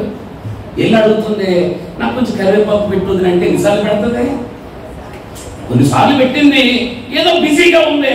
బిజీగా ఉంటే ఈసారి అంటుంది, వదిన కరివేపాకు పెట్టంటే అక్కడని కాదు. దాని దొడ్లో చెట్టు వచ్చింది, నా దొడ్లో పడాలి. దాని దొడ్లో కరివేపాకు చెట్టు వచ్చి నా దొడ్లో పడాలి. సరే, మామూలుగా అయితే పడదేమో, ఉపవాస ప్రార్థన చేసేద్దాం అని మొత్తం 2 రోజులు ఉపవాసం ఉంది. మొదలెట్టింది నైట్ ప్రార్థన. కిటికీ తలుపు తెరిచింది. ఆవుల దొడ్లో కిటికీ తలుపు తెరగంటే కరివేపాకు చెట్టు. ఇప్పుడు ఇక్కడ మోకరించి, ప్రభువా పాస్టర్ గారు చెప్పని నేను నమ్ముతున్నాను. దాని దొడ్లో చెట్టు వచ్చి నా దొడ్లో పడాలి. నాకు ఏదంటదా, ఏమనంటదా? ఆస్తులు అడిగానా, అంతస్తులు అడిగిన కరివేపాకే కదా ప్రభువా, నువ్వు ఉన్నావని నిరూపించు. దానికి నీ సంగతి ఏంటో తెలియాలి, నా సంగతి ఏంటో తెలియాలి. ఇదిగో నా ప్రార్థన మోకరించి ప్రార్థన చేస్తుంది. 7 గంటలు మొదలెట్టింది, అన్నం మానేసి 12 అయింది. చెట్టు అక్కడ ఉంది, ప్రార్థన ఇక్కడ ఉంది. ఆ కిటికీలో చూస్తున్నప్పటికీ గట్టిగా గాలేసి చెట్టు ఊగుతుంది. చెట్టు ఊగుతుంటే అమ్మయ్యా ప్రభువా, నా ప్రార్థన ఆలకించి ఊగేస్తున్నావా? ఇదిగో అని చెప్పేసి గబగబా వేసుకుని ముగ్గట్టుకు వెళ్ళిపోయి ఆ దొడ్లో వేసేస్తుంది. ఇదిగో ఇక్కడ వేయాలే, మళ్ళీ అన్నింటి పట్టు లేకుండా ఊడిపోయిన చెట్టు మళ్ళీ అక్కడెక్కడ వేసేస్తామేమో. వాస్తు ప్రకారం ఇక్కడ వేయాలని ముగ్గేసేస్తాను. ముగ్గు రౌండ్ వేసేసి ప్రార్థన చేసి దాని దొడ్లో చెట్టు వచ్చి ఆ దొడ్లో పడాలని ప్రార్థన చేసేసింది. తెల్లవారులు ప్రార్థన చేసింది. చెట్టు అక్కడే ఉంది. వేసిన ముగ్గు. ఈ ప్రార్థన అయిపోయిన తర్వాత అంటుందట, నాకు తెలియదేంటి పాటలు అందరూ ఇలాగే చెప్తాను. ఇదంతా అద్భుతమైన నమ్మకం. నమ్మటం అంటే దాని ఆస్తి వచ్చి నాకు పడుతుందని, లేకపోతే ఏదైనా కలిసి వస్తుందని కాదు. ఒక పరలోకం నా కోసం ఉంది. అక్కడ అబ్రహాము రొమ్ము ఉంది. అక్కడికి నేను వెళ్ళాలంటే డబ్బు లేనటువంటి లాజరు ఎలాగైతే ధైర్యంగా వెళ్ళిపోయాడో, నా దగ్గర ఏమీ లేదు ప్రభువా, ఒక్క నమ్మకం తప్ప. స్తోత్రం చెప్పండి ఒకసారి. హల్లెలూయా. ఒక నమ్మకం తప్ప నా దగ్గర ఏమీ లేదు. చాలా ఆ ఒక్క నమ్మకం ఉండే చాలు, వెళ్ళిపోతాం. నమ్మిన వాడికి మెండైన దీవెనలు. ఆమె చెప్పాలి ఒకసారి. నమ్ము మార్తా, నమ్ము ఆయన మహిమ చూస్తాం. నమ్మకమైన రాయబారి, ఔషధం వంటి వాడు. ఎన్నో విషయాలు చెప్పవచ్చు. అబ్రహాము కుమారుడు జక్కీని ఎందుకు అన్నాడు అంటే, జక్కీలో క్వాలిటీ ఉంది, పోలికుంది. అబ్రహాం ఎవరంటే నమ్మిన వారందరికీ తండ్రి. ఇప్పుడు అదే నమ్మకం ఎవరిలోకి వచ్చింది? జక్కీలోకి వచ్చింది. స్తోత్రం చెప్పండి ఒకసారి. ఈరోజు చాలా నమ్ముతున్నారు మీరు. నేనన్నా ప్రార్థనకు వచ్చేస్తున్నాం, ప్రతిదీ చేసేస్తున్నాం. ఉదాహరణకు మాట చెప్తాను నేను. క్రైస్తవుడికి ముహూర్తాలు లేవు, అవి పెట్టేసుకున్నాం. పాస్టర్ గారండి గృహప్రవేశానికి అండి, పునాదిరాయి వేయాలండి, శంకుస్థాపనకి 1 గంటకి రండి అన్నాం. 1 గంటకి ఎందుకు చెప్ప? నైట్ అదే అర్ధరాత్రి 1 గంటకి ఎందుకు దయ్యాలు తిరిగే టైంలో నువ్వు పునాదిరాయి వేస్తావా అంటే నువ్వు ఎవరి దగ్గరికి పోయి వెళ్ళావు. మరి ఆడిని తీసుకొచ్చిగా ఆడి వైద్యుడు. మేమైతే బాగలేదు. మేము 1 గంటకి ఎందుకు రావాలంటే నీకు ఆడి మీద ఉన్న నమ్మకం తర్వాత మా మీదకి వచ్చింది. ఇదా నమ్మకం అంటే. ప్రతి దినము మంచిదన్నాడు దేవుడు, ప్రతిరోజు మంచిదన్నాడు, అన్ని మంచిదన్నప్పుడు మళ్ళీ వేరే వాడి దగ్గర నువ్వెక్కమైంది? బైబిలే చెప్పింది కదా. మళ్ళీ గృహప్రవేశానికి మళ్ళీ పాస్టర్ గారు 2 గంటలకల్లా తెల్లరి కట్టలు 2 గంటలకల్లా రిబ్బన్ కట్ చేసి ఉంటే మీరు ఏమైపోతారో అని సగం సరిచేస్తున్నాం మేము. అర్థమైందా? మీరు ఏమైపోతారో, ఎక్కడ చెదిరిపోతారో అని మీ మీద ప్రేమ చావక సగం సరిచేస్తున్నాం. అందుకే మీ కొంపలు అలవాటున్నాయి. సేవకుడు ఏది చెబితే అదే నీకు ముహూర్తం. సేవకుడు ఎప్పుడు చెబితే, మా సంఘాలు ఉన్నాయి, మా సంఘాలు ముహూర్తాలు ఉండవు. అర్థమైందా? మనం ఎప్పుడైతే అప్పుడే ఏం పెళ్లి జరిగింది అనుకోండి, పాస్టర్ గారు మీరు డేట్స్ ఎప్పుడు కాబట్టి అప్పుడు అంతేగాని నేను పలానా రోజు పెట్టుకున్నాను, పలానా ముహూర్తం, పలానా టైలర్కి తాళి కట్టించండి అన్నారు అనుకోండి, ఆయన పెట్టినోడే తీసుకొచ్చి కట్టించేసుకుంటాను నేను. కానీ మనకు నమ్మకాలు చాలా ఉన్నాయి, అసలైన నమ్మట్లేదు మనం. అర్థమైందా మీకు? చాలా నమ్ముతున్నాం. పిల్లలు మారాలి, అబ్రహాము కుమారులుగా మారాలి. ఇంకా లోకంలో ఉండి భక్తి చేస్తున్నారని ముసుగు వేసుకుంటున్న వాళ్ళారా మారాలి, నమ్మాలి, ఖచ్చితంగా నమ్మాలి. దేవుడు నాకు ఇది చేస్తాడు. ఇంట్లో డబ్బులు లేవనుకో, ఎవడొకడు వస్తాడు వచ్చి, ఏంటి ఇలా డబ్బులు పాలైపోతున్నావు? అమ్మో బాత్రూమ్ ఆ పక్కన ఉందేంటి అంటే, అప్పు చేసి బాత్రూమ్ బద్దలు కొట్టేసి వాడి చేతులు పక్కకి వెళ్ళిపోతాడు. ఏదన్నా మనసు బాగుండకపోతే బీరువా మార్చేస్తాం. అర్థమైందా? పీడకాలు వస్తే మంచం మార్చేస్తాం. అసలు మనమే పెద్ద దయ్యం, మన దగ్గరికి దయ్యం కొత్తది. ఆలోచించాలి. మంచం మార్చేటి కాదు, మనసు మారాలి. బీరువా మారటం కాదు, నువ్వే మారాలి. ఏ వాస్తులు బాగుంటలేదో, వాస్తే కదా దేవుడి ఇచ్చిన కృపను బట్టి అన్ని మంచిదే. స్తోత్రం చెప్పండి సార్. హల్లెలూయా చెప్పడం రాదు అంటే దేని మీద నమ్మకం? చాలా మీద మనకు నమ్మకం ఉంది. మన కారులో ఒక ఆయన నేను వెళ్తున్నాను, భీమవరం వెళ్తుంటే ఒక చోట చాలా విస్తారమైన జనం ఉన్నారు, చాలా మంది జనం ఉన్నారు. జనం ఉంటే ఆ జనాలను చూసి నేను కారు స్లో చేశాను. రోడ్డు నిండా ఉన్నారు. ఏదో జరుగుతుందా అన్నాడు పాస్టర్ గారు అలా చూడండి అన్నాడు. చూస్తే వైఫ్ షాప్ అక్కడ, బ్రాండీ షాప్ ఉంది. ఆయన బాబు కిటకిటలాడిపోతారు జనం. అప్పుడు ఆయన అడిగాడు, పాస్టర్ గారు మిమ్మల్ని ప్రశ్న వేద్దాం అనుకున్నాను, భలే అవకాశం వచ్చింది, బ్రాండీ షాప్కి వాస్తు ఉంటుందా అన్నాడు. నేను వాస్తు విషయమా అంటే ఆయన అన్నాడు, పాస్టర్ గారు బ్రాండీ షాప్కి వాస్తు ఉండదు, పోలీస్ స్టేషన్కి వాస్తు ఉండదు, ఎలా ఉంటా కట్టేస్తారో. గొప్ప సంగతి ఏంటంటే వాస్తు లేనియేమో కిటకిటలాడిపోతున్నాయి అన్నాడు. వాస్తు లేని బ్రాండీ షాప్ కిటకిటలాడిపోతుంది, వాస్తు లేని పోలీస్ స్టేషన్ కూడా కిటకిటలాడిపోతుంది. వాస్తు చూసుకుంటున్నాం మనం మాత్రం కటకిటలాడిపోతున్నాం. అరే ఆ లెక్కన అందరూ ధనవంతులు అయిపోవాలి కదరా. నమ్మండి. నమ్మకం అంటే లోకానికి కాదు, సృష్టించిన సృష్టికర్తని, సర్వశక్తుడైన దేవుడు నమ్మండి. ఆయన నమ్మగలిగితే అన్నీ మనకు ఆశీర్వాదాలే. స్తోత్రం చెప్పిస్తారు. నమ్మాడు కాబట్టే ఆ నమ్మకం ఎవరో వచ్చింది. అబ్రహాము నమ్మిన వారందరికీ తండ్రి. జక్కే నమ్మాడు కాబట్టి అతడు కూడా ఏమయ్యాడు? ఇతడును అబ్రహాము కుమారుడే. గట్టిగా స్తోత్రం చెప్పండి ఒకసారి. హల్లెలూయా. చేతులు పైకి స్తోత్రం చెప్పండి. హల్లెలూయా. అలాంటి జక్కయ్య యేసు ఎవరు? నా పేరే జక్కయ్య ధనవంతుడను, నా ఊరే ఎరుకోవను మహాపట్టణము, నా ఊరే జక్కయ్య ధనవంతుడను, నా ఊరే ఎరుకోవను మహాపట్టణము, నేనేమో సుంకపు పుత్రకారుడను, నేనేమో సుంకపు పుత్రకారుడను, నా యాస యేసయ్యను చూడాలని, నా యాస యేసయ్యను చూడాలని. ఎక్కాలి ఎక్కాలి వేడు చెట్టును, చూడాలి చూడాలి యేసయ్యను, నేను చూడాలి చూడాలి యేసయ్యను. ఎక్కాలి ఎక్కాలి వేడు చెట్టును, చూడాలి చూడాలి యేసయ్యను, నేను చూడాలి చూడాలి. స్తోత్రం కలుగును గాక. ఏ నమ్మకం అబ్రహాములో ఉందో ఆ నమ్మకము జక్కయ్యలో ఉంది కాబట్టి ఇతడును. ఒకసారి. నమ్మాలి.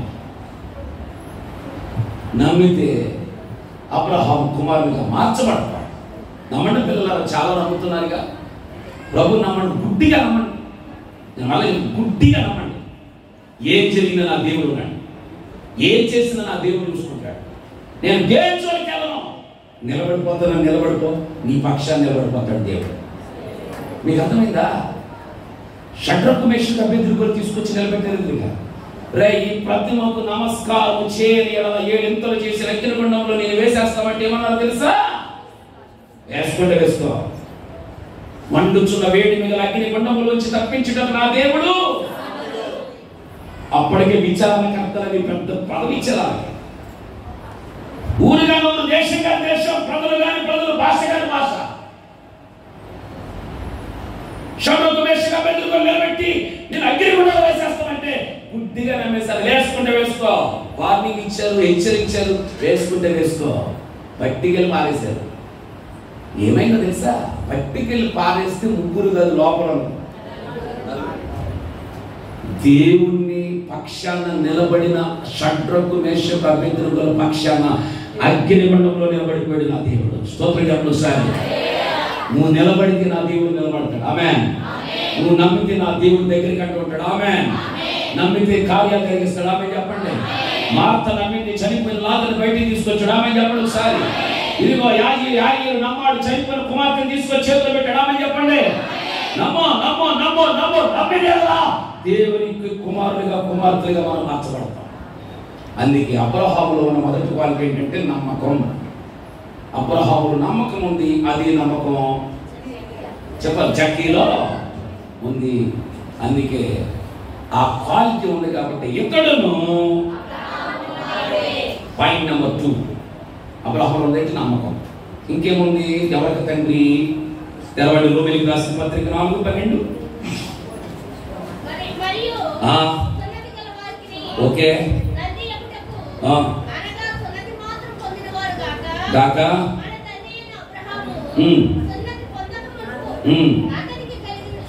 అతనికి కలిగిన విశ్వాసం యొక్క అడుగు జాడలను బట్టి నడుచుకుని వారికి తండ్రి ఎవరు? అబ్రహాం. ఎవరికి తండ్రి అంటే సూటిగా రాశారు అక్కడ. విశ్వాసము యొక్క అడుగు జాడలను బట్టి ఎవడైతే నడుస్తాడో వాడికి అబ్రహాము తండ్రి. స్తోత్రం చెప్పండి ఒకసారి. హల్లెలూయా. చేతులకి చెప్పండి గట్టిగా. చేతులు దళిలో చెప్పండి. అలాగే దగ్గరగా చప్పట్లు కొట్టండి. యాక్టివ్ అవ్వండి. Point number 2. ఎవరికి తండ్రి అంటే విశ్వాసం యొక్క అడుగు జాడలను బట్టి నడిచిన వారికి అబ్రహాము. ఏ అడుగు జాడలో మాట్లాడాలి? ఎందుకు ఈ మాట పదే మీ చేతనే చెప్పిస్తున్నాను తెలుసా? పూర్వకాలం మనం చదువుకుంటున్నప్పుడు మాస్టర్ ఆ అంటే మనం ఏమన్నాం? ఆనందంగా నోరాగించమా అని. ఆ అంటే ఆ అన్నాం కాబట్టి మనం చదువు వచ్చింది. ఈ అంటే పని చూపించలేదు, ఈ అన్నాం కాబట్టి చదువు వచ్చింది. ఎందుకు పదే సార్లు చెప్పండి అంటున్నానంటే నేను చెప్పింది మీరు చెప్పారనుకోండి, ఇంకొకరికి చెప్పే అవకాశం ఉంటుంది. మీకు అర్థమైందన్న సంగతి నాకు అర్థమైందన్న సంగతి మీకు అర్థమైందని నాకు అర్థమైంది. ఓకే. అబ్రహాము ఎవరికి తండ్రి అంటే ఒకటి నమ్మిన వారికి అదే లక్షణం అవుతుంది. చక్కేకుంది కాబట్టి అబ్రహాముకు. నెంబర్ 2 ఏమిటంటే అబ్రహాము విశ్వాసం యొక్క అడుగు జాడలు బట్టి నడిచిన వారందరికే. చాలా అడుగు జాడలు నడుపుతున్నాం మనం. ఏ సీరియల్ వస్తే అదే అడుగు జాడలు. ఆ చీర ఏది కడితే అదే కట్టేస్తాను, ఏ బొట్టెడితే అదే బొట్టేస్తాను, ఏ హ్యాండ్ బ్యాగ్ వేసుకుంటే అదే హ్యాండ్ బ్యాగ్, ఏ చెప్పులు వేసుకుంటే అదే హ్యాండ్. చాలా నడుస్తున్న విశ్వాసం మనకు చాలా ఉంది అని చెప్పనవండి. అబ్రహాం ఎవరికి తండ్రి అంటే విశ్వాసం యొక్క అడుగు జాడలు బట్టి నడిచిన వారికి తండ్రి. మరి ఎలా నడిచేది? అతనుకున్న పోలికలు చక్కీకి ఎలాగొచ్చినాయి? అతనిలో ఏమున్నాయి? ఒక మాట చెప్తాను మీకు వినండి. అబ్రహాం దగ్గరికి 3 దేవతలు వెళ్ళారు కదా. వెళ్ళేసరికి అబ్రహాం ఎక్కడ కూర్చున్నాడు? మమ్మల్ని దగ్గర సింధూర వనంలో ఒక చెట్టు కింద కూర్చున్నాడు. ఎంత దగ్గర పోలికలు ఉన్నాయి కొన్ని అన్నీ చెప్పండి. నేను దగ్గరికి పోల్చి ఒక 4 విషయాలు చెప్తాను మీకు. అబ్రహాము చెట్టు కింద కూర్చున్నాడు. దైవ సేవకులు వచ్చినప్పుడు, అంటే దేవుని దూతలు వచ్చినప్పుడు అబ్రహామేమో చెట్టు కింద ఉన్నాడు. నేను చెప్తాను, ఏదో చూస్తున్నాను. జక్కయ్యేమో చెట్టు పైన ఉన్నాడు. మళ్ళీ చెప్పండి, ఎంత దగ్గర పోలిక. అబ్రహామేమో సేవకులు దేవదూతలు వచ్చినప్పుడు చెట్టు కింద ఉన్నాడు. జక్కయ్య యేసయ్య వచ్చినప్పుడు దగ్గర పోలిక. వీళ్ళిద్దరికి కామన్ చెట్టు. అక్కడ ఏం జరిగిందో ఇక్కడ అదే జరిగింది. సేమ్ ఏం జరిగిందంటే, అక్కడ ముగ్గురు దేవదూతలు వస్తున్నప్పుడు అబ్రహాము కంటికి మాత్రమే కనిపించారు. ఎందుకంటే అబ్రహాములో విశ్వాసం ఉంది. ఇప్పుడు జక్కయ్య దగ్గర కూడా యేసయ్య వచ్చినప్పుడు అదే విశ్వాసం. పైకి చూసిన కళ్ళు ఇతని కళ్ళు కలిసాయి, వీళ్ళిద్దరూ ఒకటయ్యారు. అయితే అబ్రహాము దగ్గర ఉన్న పోలిక, జక్కయ్య దగ్గర ఉన్న పోలిక, ఒక్క 4 విషయాలు చెప్తారు. విశ్వాసం యొక్క అడుగు జాడలు అన్నది మాట ఎలా చేస్తాయి? 4 రకాలుగా పనిచేస్తాయి. విశ్వాసం యొక్క అడుగు జాడలు ఏం చేస్తాయి అనేది 4 విషయాలు చెప్తాను. ఏం చేస్తాయంటే, దగ్గరికి రండి, ఆది కాండానికి వెళ్ళండి. ఈసారి అది వచ్చిన బాగా అట్లాగే పెట్టండి. 16 వచనం చదవాలి. 16 వచనం. అబ్రహాము గుడారములోనున్న 18:6. అప్పుడు మనుషులు అక్కడి నుండి లేచి, అది కాండం 18:6. అబ్రహాము గుడారములోనున్న శారా యొద్దకు త్వరగా వెళ్ళి, ఎన్ని త్వరగా వస్తున్నాయి చూడండి. త్వరగా అనేది ఎన్ని వస్తున్నాయి చూడండి. నదిగా అబ్రహాము గుడారంలో ఉన్న శారా యొద్దకు త్వరగా నీవు వెళ్ళి, త్వరపడి. రెండోసారి 3 మానికల మెత్తని పిండి తెచ్చి పిసికి రొట్టెలు చేయమని చెప్పాను. మరియు అబ్రహాము పశువుల మందకు పరిగెత్తి ఒక మంచి దూడ, లేక దూడ తెచ్చి ఒక పని వారికి అప్పగించాను. వాడు దానిని త్వరగా, ఏం కనిపించింది ఇక్కడ ఎన్నిసార్లు? త్వరగా త్వరగా త్వరగా. ఏ లక్షణం ఉంది అబ్రహాం దగ్గర? త్వరగా పరిగెత్తే లక్షణం. ఏ లక్షణం ఉంది? త్వరగా పనిచేసే లక్షణం. ఏ లక్షణం ఉంది? పని చేయించే లక్షణం.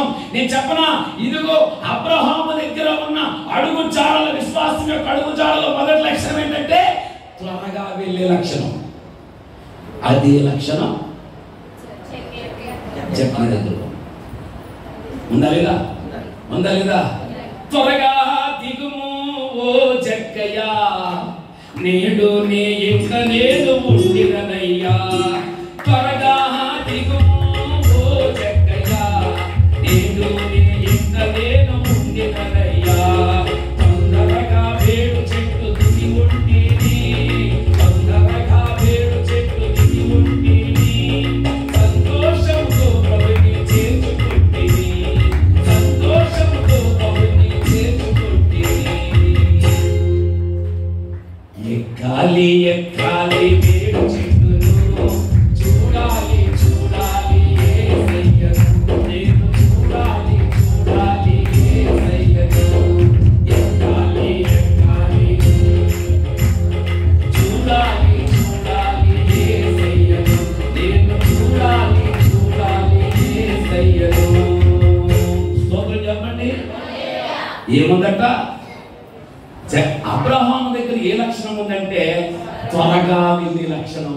సేమ్ అదే లక్షణం ఎవరి దగ్గర ఉంది?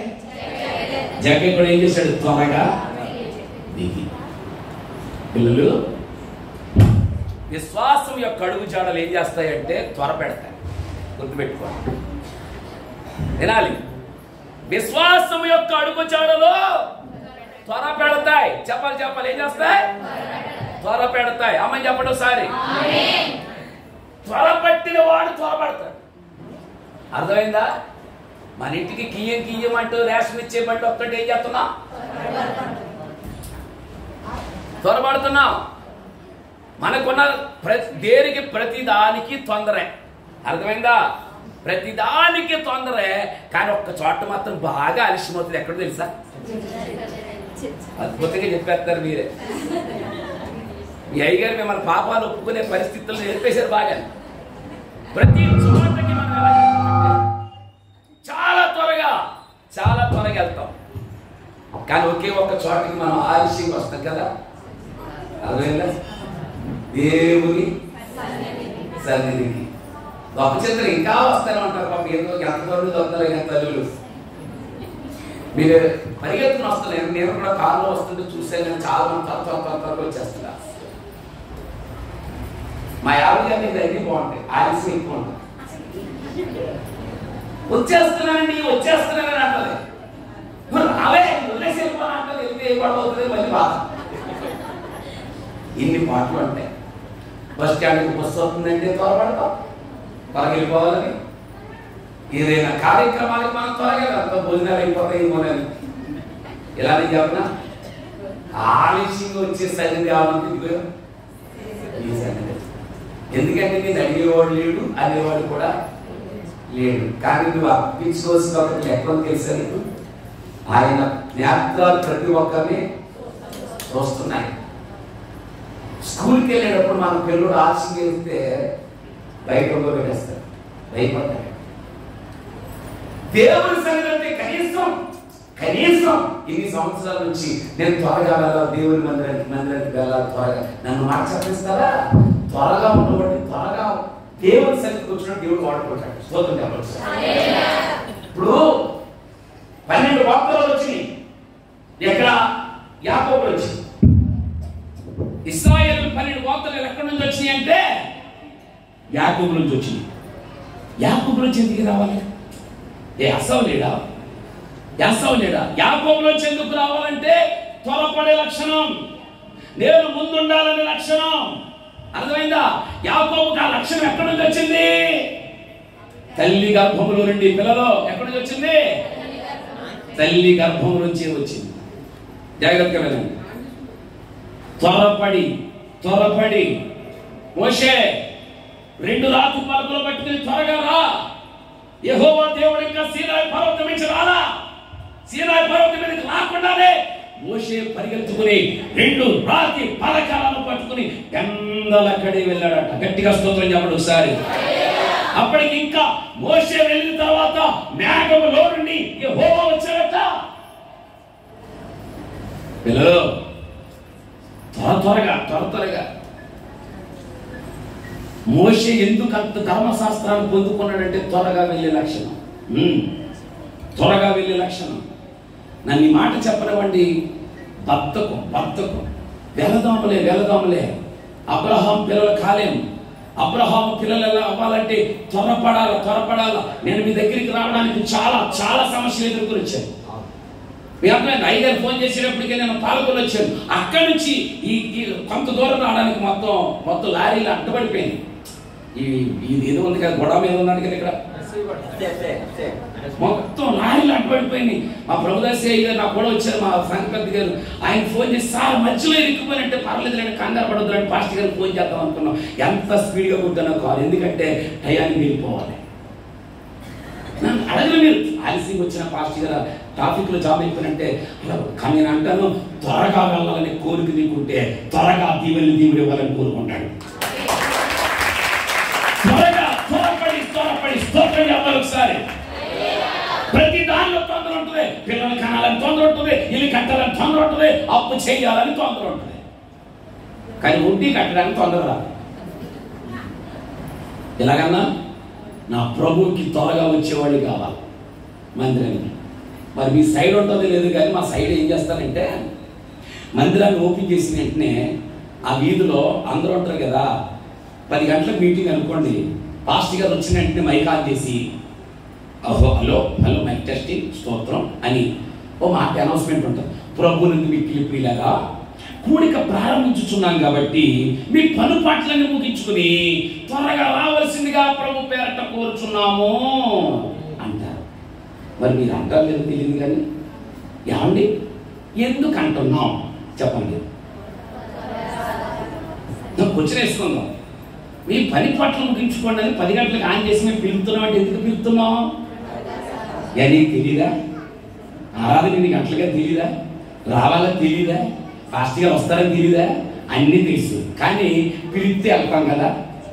అరుతున్నాడే లేదో చూడవే. అమ్మ ఇప్పుడే అరుతున్నాడంటే అప్పుడు స్నానం చేసి ఫ్రెష్గా పాటలు అయిపోయిన తర్వాత ఎంత బాగా వస్తామో మళ్ళీ వచ్చిన తర్వాత మన సీట్ మనకి ఇచ్చే. దేవుని దగ్గర ఇది కరెక్ట్ కాదు కదా. అసలు మేము కాబట్టి అడుగుతున్నాం, ప్రపంచం ఎవడు అడుగుతున్నాడు చెప్పండి? ఉల్లిపాయలు అమ్ముకునేవాడు కూడా అనట్లేదు. మనం మాట్లాడుకుంటే ఉల్లిపాయలు అమ్ముకునేవాడు కూడా పట్టం పెట్టేసాడు. సోలాపూర్ ఉల్లిపాయలు కేజీ 20 రూపాయలు మా బండి వద్ద దొరుకుతున్నాయి అంటాడు. చింతపండు అమ్ముకునేవాడు కూడా పట్టు పెట్టేసాడు. బాబు ఆమె చింతపండు పెట్టి చింతపండు అంటాడు. తల ఇంటిలోడు కూడా పెట్టేశాడు. సోఫా కవర్లు వేసేవాడు కూడా పట్టు పెట్టేసాడు. ఇంకా ముగ్గు అమ్ముకునేవాడు కూడా తెల్లని రాత్రి ముగ్గు, హైదరాబాదీ ముగ్గు మా బండి వద్ద దొరుకుతుందని అందరూ బట్టలు ఎట్టేసుకుని హ్యాపీగా అమ్ముకుంటున్నారు. అసలు ఏ బట్టలు లేని బట్టంగా ఎవరంటే నేనే. అందుకే మాకు ఉపశమ వ్యాధులు, గుండె జబ్బులు మీతో అరలేక దేవుని సన్నిధికి పెందలెక్కడే అన్నది మాట. దేవుని సన్నిధికి త్వరగా అన్నది మాట. ఆరాధనకు త్వరగా, పాటలు పాడడానికి త్వరగా, స్తుతించడానికి త్వరగా. నేను వెళ్ళాలనుకుంటే త్వరగా దేవుడిని దగ్గరికి దిగి వచ్చేస్తాడు. అలా త్వరగా దేవుడి దగ్గరికి వచ్చేస్తాడు. త్వరపడిన వారిని దేవుడి మీద వస్తాడు. ఆమె చెప్పండి ఒకసారి. అద్భుతం అద్భుతం అద్భుతం. త్వరగా వెళ్ళాలని కోరిక, త్వరగా వెళ్ళాలి. అక్కడికి వెళ్దాం, అన్నం వండదేమో, తినేసి వెళ్దాం, వండుకుని వెళ్దాం. అదే పిల్లలారా, దేవుని సన్నిధికి త్వరగా ఆ లక్షణం ఎవరికి ఉందంటే జక్కయ్యలో ఉంది. అందుకే త్వరగా దిగాడు. కాబట్టి విశ్వాసం యొక్క అడుగు జాడలని. ఆమేన్. విశ్వాసం యొక్క అడుగు జాడలు ఏం చేస్తాయి? త్వర పెడతాయి. ఒక పని చెప్పాలా? ఏం చేస్తాయి? త్వర పెడతాయి. ప్రార్థన అయిపోతుంది, త్వరగా వెళ్ళు. ప్రార్థన అయిపోతుంది, త్వరగా వెళ్ళు, వెళ్ళు త్వరగా. ఇలాగైతే నేను అంటాను, 2024లో నీ బద్ధకం అంతా పోవును గాక, నీ ఆలస్యం అంతా పోవును గాక. చక్కయ్య త్వరగా వెళ్ళి అబ్రహాము కుమారుడుగా ఎలాగైతే మారాడు, మనమును అబ్రహాము పిల్లలుగా మార్చబడి పరలోకమును స్వతంత్రించుకుందాము గాక. మొదటి లక్షణం అబ్రహాము త్వరగా వెళ్ళే లక్షణం. అదే లక్షణం ఎవరికి వచ్చింది? జక్కయ్యకు వచ్చింది. కాబట్టి ఇతడును స్తోత్రం చెప్పండి ఒకసారి. 2 ఆదికాండం 18:2 అతడు కన్నులెత్తి చూసినప్పుడు మనుషులు నిలబడి ఉండి చూచి గుడారపు వాకిట నుండి ఎదుర్కొనుటకు పరిగెత్తి నేల మట్టుకు వంగి ఆగిపోయాను. అబ్రహాం ఎవరో? ధనవంతుడు. అబ్రహాము ఆశీర్వాదానికి వారసుడు, అబ్రహాము విశ్వాసులకు తండ్రి. అవునా? అలాంటి ధనవంతుడు, తండ్రి లాంటి పాత్ర పోషించగలిగిన వాడు. ఇలాగంటాను నేను, ఈ ఎవరయ్యా అబ్రహాం అంటే అడుగు చాడల్లో నడిచిన వారందరికీ తండ్రి. విన్నారా? అంతటి ధనవంతుడు, అంతటి గొప్పవాడు, అంతటి పేరు ప్రఖ్యాతులు కలిగిన వాడు. అతని దగ్గర వేల కొలది జనాంగం పైవారు ఉంటే, అతని దగ్గర ప్రార్థనా పరులు ఉంటే, చెప్పాలి వినాలి. అతని దగ్గర ఒడ్డులుంటే, అతడు సైన్యాధిపతి అయితే, అతడు గొప్ప ప్రవక్త అయితే, ఇలాంటి అబ్రహాం అంట యెహోవా దేవుడి ఎదుట ఏం చేశాడు తెలుసా? నేలమట్టుకు వంగి విధేయత. హలో, ఏమిటది? విధేయత. నేల మట్టుకు వంగి. అబ్రహాం ఎప్పుడు ప్రార్థన చేసినా నేల మట్టుకు వంగేవాడు. స్తోత్రం చెప్పండి ఒకసారి. మందిరానికి వచ్చిన మనం విధేయత కలిగి ఉండాలి. పాయింట్ నెంబర్ 2, విశ్వాసం యొక్క అడుగు జాడాలంటే విధేయత నేర్పిస్తాయి, చూపిస్తాయి. 1 త్వర పెడతాయి, 2 విధేయత చూపిస్తాయి. ఉన్నారా? ఒక విధేయత మనిషిని ఆశీర్వాదానికి తీసుకెళ్తారు. వినండి. మరి అదే విధేయత చక్కీలు ఎక్కడ చూస్తాం? 19:8 లోకాసు వార్త 19:8 నిలబడి అక్కడ అబ్రహాం ఏం చేశాడు? నేల మట్టుకు వంగాడు. జక్క ఏం చేస్తున్నాడు? నిలబడ్డాడు. నిలబడి ఏం చేస్తాడు? చేతులు పెట్టుకున్నాడు. చూడాలి నా వైపు. ఆయనైతే అబ్రహాం అయితే ఇలా వంగాడు.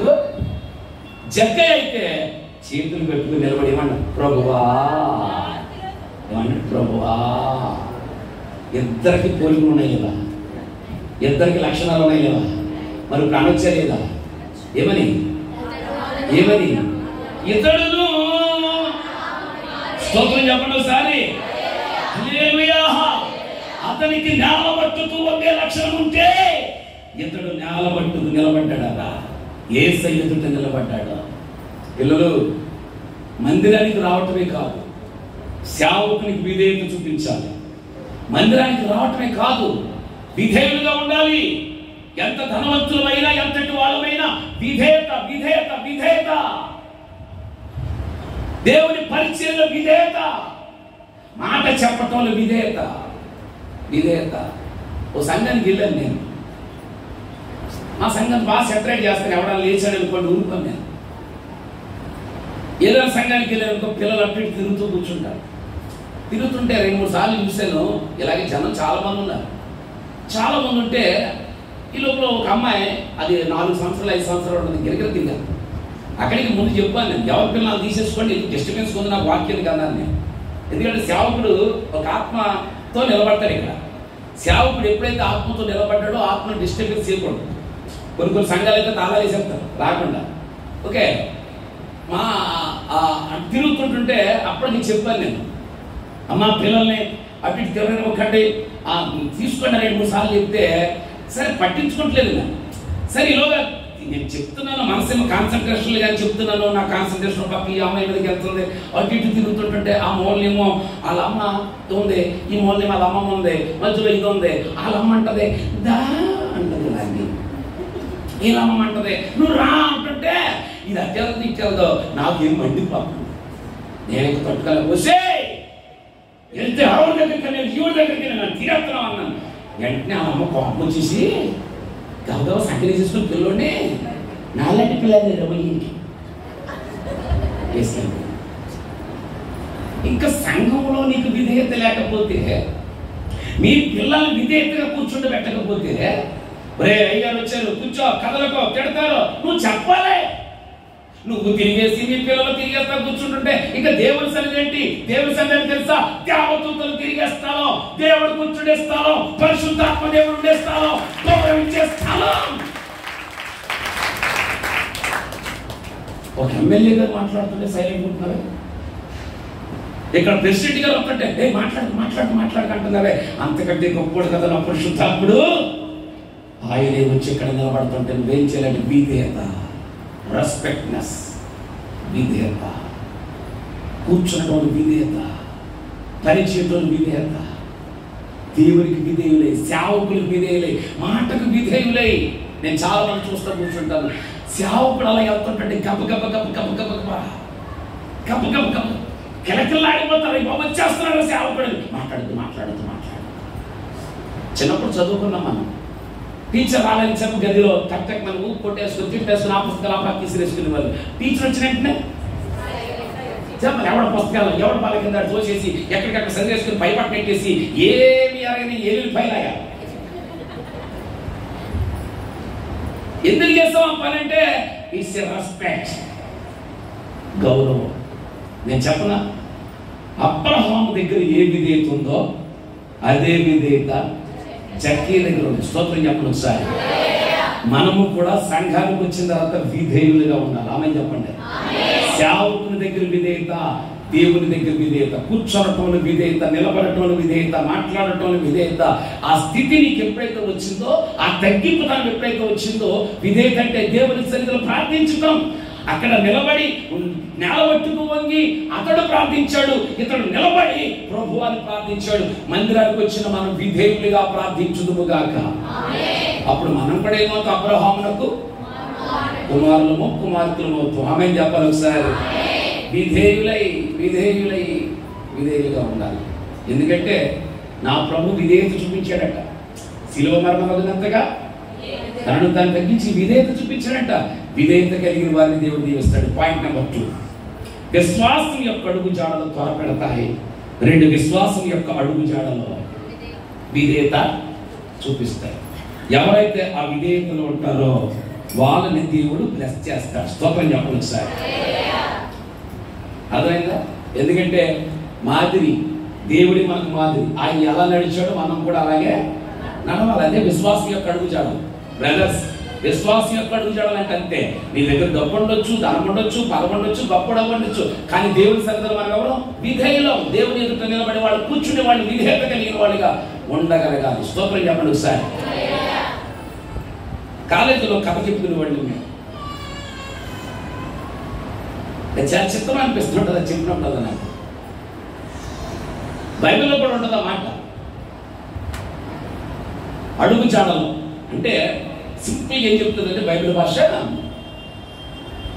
గుడ్డోడు వెనకాల గుడ్డోడు వెళ్తారంట గోతులు పడతారంట. అవునా? దాన్ని ఏమన్నాడు? ఒక గుడ్డివాడు మరొక గుడ్డివాడికి త్రోవ చూపున కూర్చునేస్తాడు. చూపించలేడుగా. లోకం చెడిపోయింది. చెడిపోయిన దాంట్లో మళ్ళా నువ్వు చెడిపోవడానికి దాన్ని బట్టి అనుసరించి నడిచేవాళ్ళు ఉన్నారు. వాళ్ళ లోకం యొక్క అడుగుజాడలు నడిచేవాళ్ళు. అందుకే ఈ లోక మర్యాదను అనుసరించకంటే నడవక, అడుగులు వేయక. హలో, అడుగులు వేయక. నేను చెప్పుకునేవాళ్ళు మంచి జోక్. ఎలాగంటే ఒక ఇద్దరు ఫ్రెండ్స్ ఉండేవారట. ఆ ఇద్దరు ఫ్రెండ్స్లో ఒకడేమో గుడ్డువాడు, ఒకడేమో నత్తివాడు. ఇద్దరు ఫ్రెండ్స్. గుడ్డువాడికి ఏమో కనపడదు, నత్తివాడికి ఏమో మాట గమ్ముని బయటికి రాదు. వీళ్ళిద్దరు ఫ్రెండ్స్ అనమాట. వీళ్ళిద్దరూ బాగా చదువుకుంటున్నారు. ఈ నత్తివాడికి ఒక హీరో హోండా మోటార్ సైకిల్ ఉంది. హీరో హోండా మోటార్ సైకిల్ ఉంటే ఈ మోటార్ సైకిల్ మీద ఈ మనోడు వెళ్తుంటే అప్పుడప్పుడు మనవాడిని తీసుకెళ్తుండేవాడు. ఎవరినంటే గుడ్డువాడిని తీసుకెళ్తుండేవాడు నత్తివాడు. ఈ నత్తివాడు జరగండి, కొంచెం ముందుకు జరగండి, ఒక ఇంచు. ఆ మధ్యలో ఖాళీలు, ఆ కింది ఖాళీలు పూరింపు కొంచెం ముందు జరగండి. వెనకాల ప్లేస్ ఇవ్వండి. అద్భుతం. ఇంకా వస్తానే ఉంటారు. అప్పుడు ఆఖరి వచ్చేసాను. జరగండి ఇంకొంచెం ముందు. మధ్యలో జరగండి. ఎక్కాలి మేడు చెట్టును, చూడాలి యేసయ్యను, నేను చూడాలి యేసయ్యను. ఎక్కాలి మేడు చెట్టును, చూడాలి యేసయ్యను, నేను చూడాలి యేసయ్యను. నా పేరే చక్కయ్య ధనవంతుడను, నా ఊరే ఎరుకోను మహాపట్టణము. నా ఊరే చక్కయ్య ధనవంతుడను, నా ఊరే ఎరుకోను మహాపట్టణము. నేనేమో సొంతపు దుఃఖదారుడను, నేనేమో సొంతపు దుఃఖదారుడను. నా యాస యేసయ్యను చూడాలని, నా యాస యేసయ్యను చూడాలని. ఎక్కాలి మేడు చెట్టును, చూడాలి యేసయ్యను, నేను చూడాలి యేసయ్యను. అప్పుడు ఈ నత్తోడికి హీరో హోండా మోటార్ సైకిల్ ఉంటే వీళ్ళ ఫ్రెండ్ గుడ్డువాడు కదా, వీళ్ళిద్దరు ఎక్కించుకుని వెళ్తున్నారు. రోజు వెళ్తా కూర్చుంటే అలా వెళ్తుంటాడుగా ఈ గుడ్డువాడు అన్నాడు ఒకసారి, ఒరే చాలాసార్లు నువ్వే నడుపుతున్నావు కదరా మోటార్ సైకిల్, ఒకసారి నాకు ఇవ్వచ్చు కదా అన్నాడు మనం. అప్పుడు ఈ గుడ్డువాడు అన్నాడు, ఒరే అన్నా నువ్వు గనక నడిపితే చచ్చిపోతావురా, నేనే సరిగ్గా నడవలేకపోతున్నాను కళ్ళు ఉన్నవాడిని అన్నాడు. అప్పుడు ఈ నత్తివాడు ఇలా చెప్తుంటుంటే బతిమాలుతున్నాడు పాపం. మోటార్ సైకిల్ నేను నడుపుతున్నాను, సరదాగా ఫ్రెండ్స్ కదా. అప్పుడు అన్నాడు, ఇతనే సలహా ఇచ్చాడు. ఏమని ఇచ్చాడంటే, రాయన్నయ్య నువ్వు వెనకాల కూర్చో, నేను నడుపుతాను, నడిపేటప్పుడు నాకు డైరెక్షన్ చెప్పు, స్ట్రైట్గా వెళ్ళాలంటే స్ట్రైట్ చెప్పు, పక్క వెళ్ళాలంటే చెప్పు, నేను అలా పనిచేస్తాను. సరదాగా కొంత దూరం వెళ్దామంటే ఓ రోజున ఆనందం ఎక్కువైపోయి మనోడికి మోటార్ సైకిల్ ఇచ్చి మనోడు వెనకాల కూర్చున్నాడు. ఇప్పుడు ఈ నత్తివాడు ఆ గుడ్డు అంతా చెప్తున్నాడు. ఏమనంటే, నిదానికి వెళ్ళాలి కదా, స్ట్రైట్కి వెళ్ళాలి కదా, ఇప్పుడు రైట్కి వెళ్ళాలిగా, రైట్కి వెళ్ళాలంటే వీడు కొంచెం ఎక్కువ బయటికి రాదు, రైట్ అన్నాడు. వీడు ఎలా వెళ్తున్నాడు. లెఫ్ట్ వెళ్ళాలంటే లెఫ్ట్ అన్నాడు, వెళ్తున్నాడు. ఇప్పుడు స్ట్రైట్ అన్నాడు, స్ట్రైట్గా వెళ్తున్నాడు. వెళ్తుండేసరికి ఎదర పెద్ద గొయ్యి ఉంటుంది, పెద్ద గొయ్య ఓఎన్జీసీ గొయ్యి తీశారు. వెళ్ళిపోతుంటే ఇప్పుడు ఆ గొయ్యను చూసి ఆ గుడ్డి వాళ్ళతో ఈ నత్తివాడు చెప్పాలన్నమాట. ఏమని? గొయ్యని చెప్పాలి. వెనకాల కూర్చున్నాడు, ఇటు బాగున్నాడు. గొయ్యని చెప్పడానికి మొదలెట్టాడు. రే గో గో గో అంటే గొయ్యని చెప్పలేడు మరి, ఎక్కువ కదా గొమ్మని బయట రావట్లేదు కదా. రే గో అని వీడు అన్నాడు. గో అంటే అర్థం వెళ్ళిపోమన్నాడని తెగ వెళ్ళిపోతున్నాడు. వెళ్ళిపోతాడు. అడ్డవుతాడు, ఒరే గో అన్నోడికి అంటాడు, ఒరే గో అంటాడు. యారండి డైరెక్ట్గా వెళ్ళిపోయి పడిపోయిండే. అప్పుడు యా అన్నాడు. ఎక్కడ ఆవిడ తీసుకెళ్ళి హాస్పిటల్లో పడితే ఒక చెయ్య ఒకటి కాలు పైకెట్టేశారు. అప్పుడు అడుగుతున్నాడు అనమాట ఈ గుడ్డాకు, రే నాకంటే కనపడరా, నీకు కనిపించింది కదా చెప్పచ్చు కదరా, గొయ్యం చెప్పచ్చు కదరా అని అప్పుడు అన్నట్టే చెప్తామని మొదలెట్టండి. మరి ఆ మాత్రం బయట ఇలా చెప్పుకునేవాడు. మనం వేసే అడుగు జాడలో అవతల వాడిని బట్టి నడవాలి. స్తోత్రం చెప్పండి సార్. విశ్వాసం యొక్క అడుగు జాడలు అబ్రహాములో ఉంటే, అబ్రహాము యొక్క విశ్వాస అడుగు జాడలు త్వరపెడుతుంటే, ఆ లక్షణం చక్కి దగ్గర ఉంటే, అబ్రహాము దగ్గర ఉన్న విశ్వాస అడుగు జాడలు విధేయత చూపిస్తుంటే, అదే లక్షణం ఎవరి దగ్గర ఉందంటే అందుకే ఇతడును. స్తోత్రం చెప్పండి. ఇది 2 లక్షణాలు. ఇంకొక 2 లక్షణాలు చెప్తాను. విశ్వాసం యొక్క అడుగు జాడలు ఏం చేస్తాయంటే, తెరవండి బైబిల్ గ్రంథం. సరే వదిలేసేది దాన్ని, నేను సింపుల్గా చెప్పేస్తాను. విశ్వాసం యొక్క అడుగు జాడలు ఏం చేస్తాయంటే దేవుని యొక్క అంతరాత్మను అర్థం చేసుకుంటాయి. ఏంటది? అంతరంగానే అర్థం చేసుకుంటాయి. మీకు అక్కడ చదివిస్తాను చూడండి, చదివితే బాగా అర్థమవుతుంది. ఆదికాండము 18:5. కొంచెం ఆహారం తెచ్చేదను, నీ ప్రాణములను బలపరచుకొని తరువాత మీరు వెళ్ళవచ్చును, ఇందు నిమిత్తమే కదా మీ దాసుని యొక్కకు మీరు వచ్చింది. అబ్రహాం ఏమన్నాడు దేవదూతతో? ఇందు నిమిత్తమే కదా మీరు నా దగ్గరికి వచ్చారు. చెప్పాలి ఎందుకన్నాడు? ఇందు నిమిత్తమే కదా మీరు నా దగ్గరికి, ఇందుకోసమే కదా నా దగ్గరికి వచ్చారు. అన్నం పెడతాను తినండి అడిగారా? అన్నం పెట్టమని అడిగారా? రొట్టెలు పెట్టమని అడిగారా? మాంసం పెట్టమని అడిగారా? అడగకుండా ఏం చేస్తున్నాడంటే వాళ్ళ హృదయంలో ఉన్న కోరికను అర్థం చేసుకున్నాడు. స్తోత్రం చెప్పాలి ఒకసారి. విశ్వాసం యొక్క అడుగు జాడలు ఏం చేస్తాయంటే దేవుని అంతరంగంలో ఏదో అర్థమవుతుంది, సేవకుని అంతరంగంలో ఏదో అర్థమవుతుంది. దేవుని మనసు మనకు తెలియాలి. ఇందు నిమిత్తమే కదా మీరు నా దగ్గరికి వచ్చారు. నేను అప్రూవల్ అయిపోయాను అనుకోండి, మొత్తం ఎక్కడ పడితే అప్పుడు అప్పులు చేసేసి దాక్కున్నాను అనుకోండి. ఒక దినాన మీ అయ్య దగ్గరికి వచ్చాను అనుకోండి, అయ్యగారికి అర్థమైపోతలేదా? పాస్టర్ గారు మీరు డబ్బుల కోసమే కదా వచ్చారు. నాకు అర్థమైంది. నేను అడగకుండానే ఆయనకు తెలిసినట్లుగా, దేవదూతలు అడగకుండానే మీరు ఇందుకోసమే నా నిమిత్తం వచ్చారు కదా, ఇందుకోసమే వచ్చారు కదా అని మీ హృదయంలో ఏముందంటే మీ ఆకలి తీర్చుకోవడానికి వచ్చారు, రండి తినేసేయాలని అన్నాడు. మరి ఆ లక్షణం ఇతని దగ్గర ఏముంది చెప్పాలి మీరు? ఆ లక్షణం ఏముంది? దేవుని అంతరాత్మను అర్థం చేసుకున్న లక్షణం అబ్రహాములో ఉంటే చక్కీలు ఎక్కడికి వస్తాం మనం? చెప్పలే వండర్ఫుల్. ఏది? నా ఆస్తిలో సగము బీదలకిత్తును, అన్యాయపు సొమ్ము 4 గింతలిత్తును. నా ఆస్తిలో సగము బీదలకిత్తును, అన్యాయపు సొమ్ము 4 గింతలిత్తును. యేసు చెప్పే అబ్రహాము కుమారుడని, యేసు చెప్పే అబ్రహాము కుమారుడని, నా ఇంటికి రక్షణ వచ్చేదని, నా ఇంటికి రక్షణ వచ్చేదని. ఎక్కాలి ఎక్కాలి మేలు చెట్టును, చూడాలి చూడాలి యేసయ్యను, నేను చూడాలి చూడాలి యేసయ్యను. హల్లెలూయా. అక్కడ అబ్రహాం అన్నాడు ఇందుకోసమే కదా మీరు వచ్చారన్నాడు. అడగకుండానే వాళ్ళ హృదయంలో ఏముందో అర్థం చేసుకున్నాడు అబ్రహాం. మరి చక్కి దగ్గరికి వచ్చేటప్పటికి చక్కైన అడగకుండానే ఏమన్నాడు? నా ఆస్తులు సగం ఇచ్చేస్తాను, అన్యాయంగా సంపాదించింది ఇచ్చేస్తాను, అందుకోసమే కదా ప్రభువా నువ్వు నా దగ్గరికి వచ్చావు. చాపడి కొట్టి సంతోషించండి. అందుకోసమే కదా నా దగ్గరికి వచ్చావు.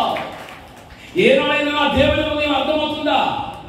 ఇదిగో తలుపును అర్థం ఉండి తట్టుచున్నానంటే వాక్యం అంతా చెప్పేస్తున్నావు. ఎందుకు తట్టుతున్నాడు నీకు అర్థమవుతుందా? నీతో భోజనం చేయాలని అనిపిస్తుంది, వాక్యం చదివేస్తున్నావు. ఎందుకు చేయాలనిపిస్తుంది అర్థమవుతుందా? మందిరానికి త్వరగా రావటమే కాదు, మందిరానికి వచ్చిన తర్వాత విధేయత చూపించాలి. విధేయత చూపించని నీవు వాక్యం యొక్క అర్థం, సేవకుని యొక్క మనసు నీకు తెలుసుండాలి. ఆమె చెప్పండి. అడగకుండానే సేవకుడన్ని అడగలేడు. అర్థమైందా? సేవకుడన్ని అడగలేడు. పరిస్థితి చూడు, సంఘం అని చెప్పదు.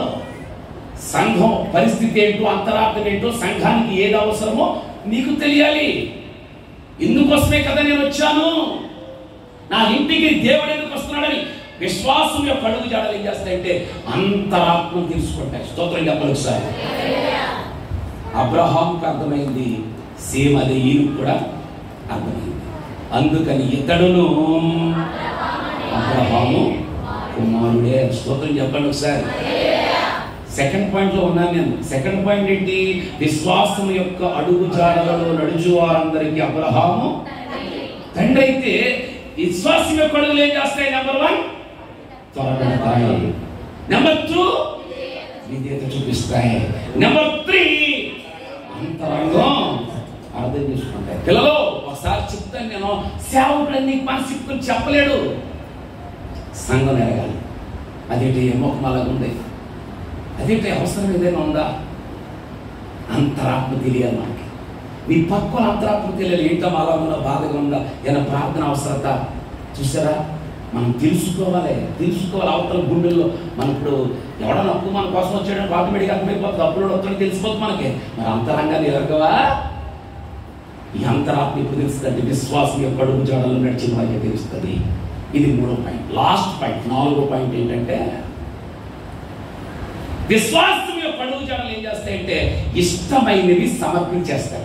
చెప్పండి మాట, అందరూ చెప్పాలి. కష్టమైన ఇష్టమైనవి ఏం చేస్తాయి? సమర్పించేస్తాయి. చెప్పండి అవి నాకు. అబ్రహాం దగ్గర ఏమున్నాయి?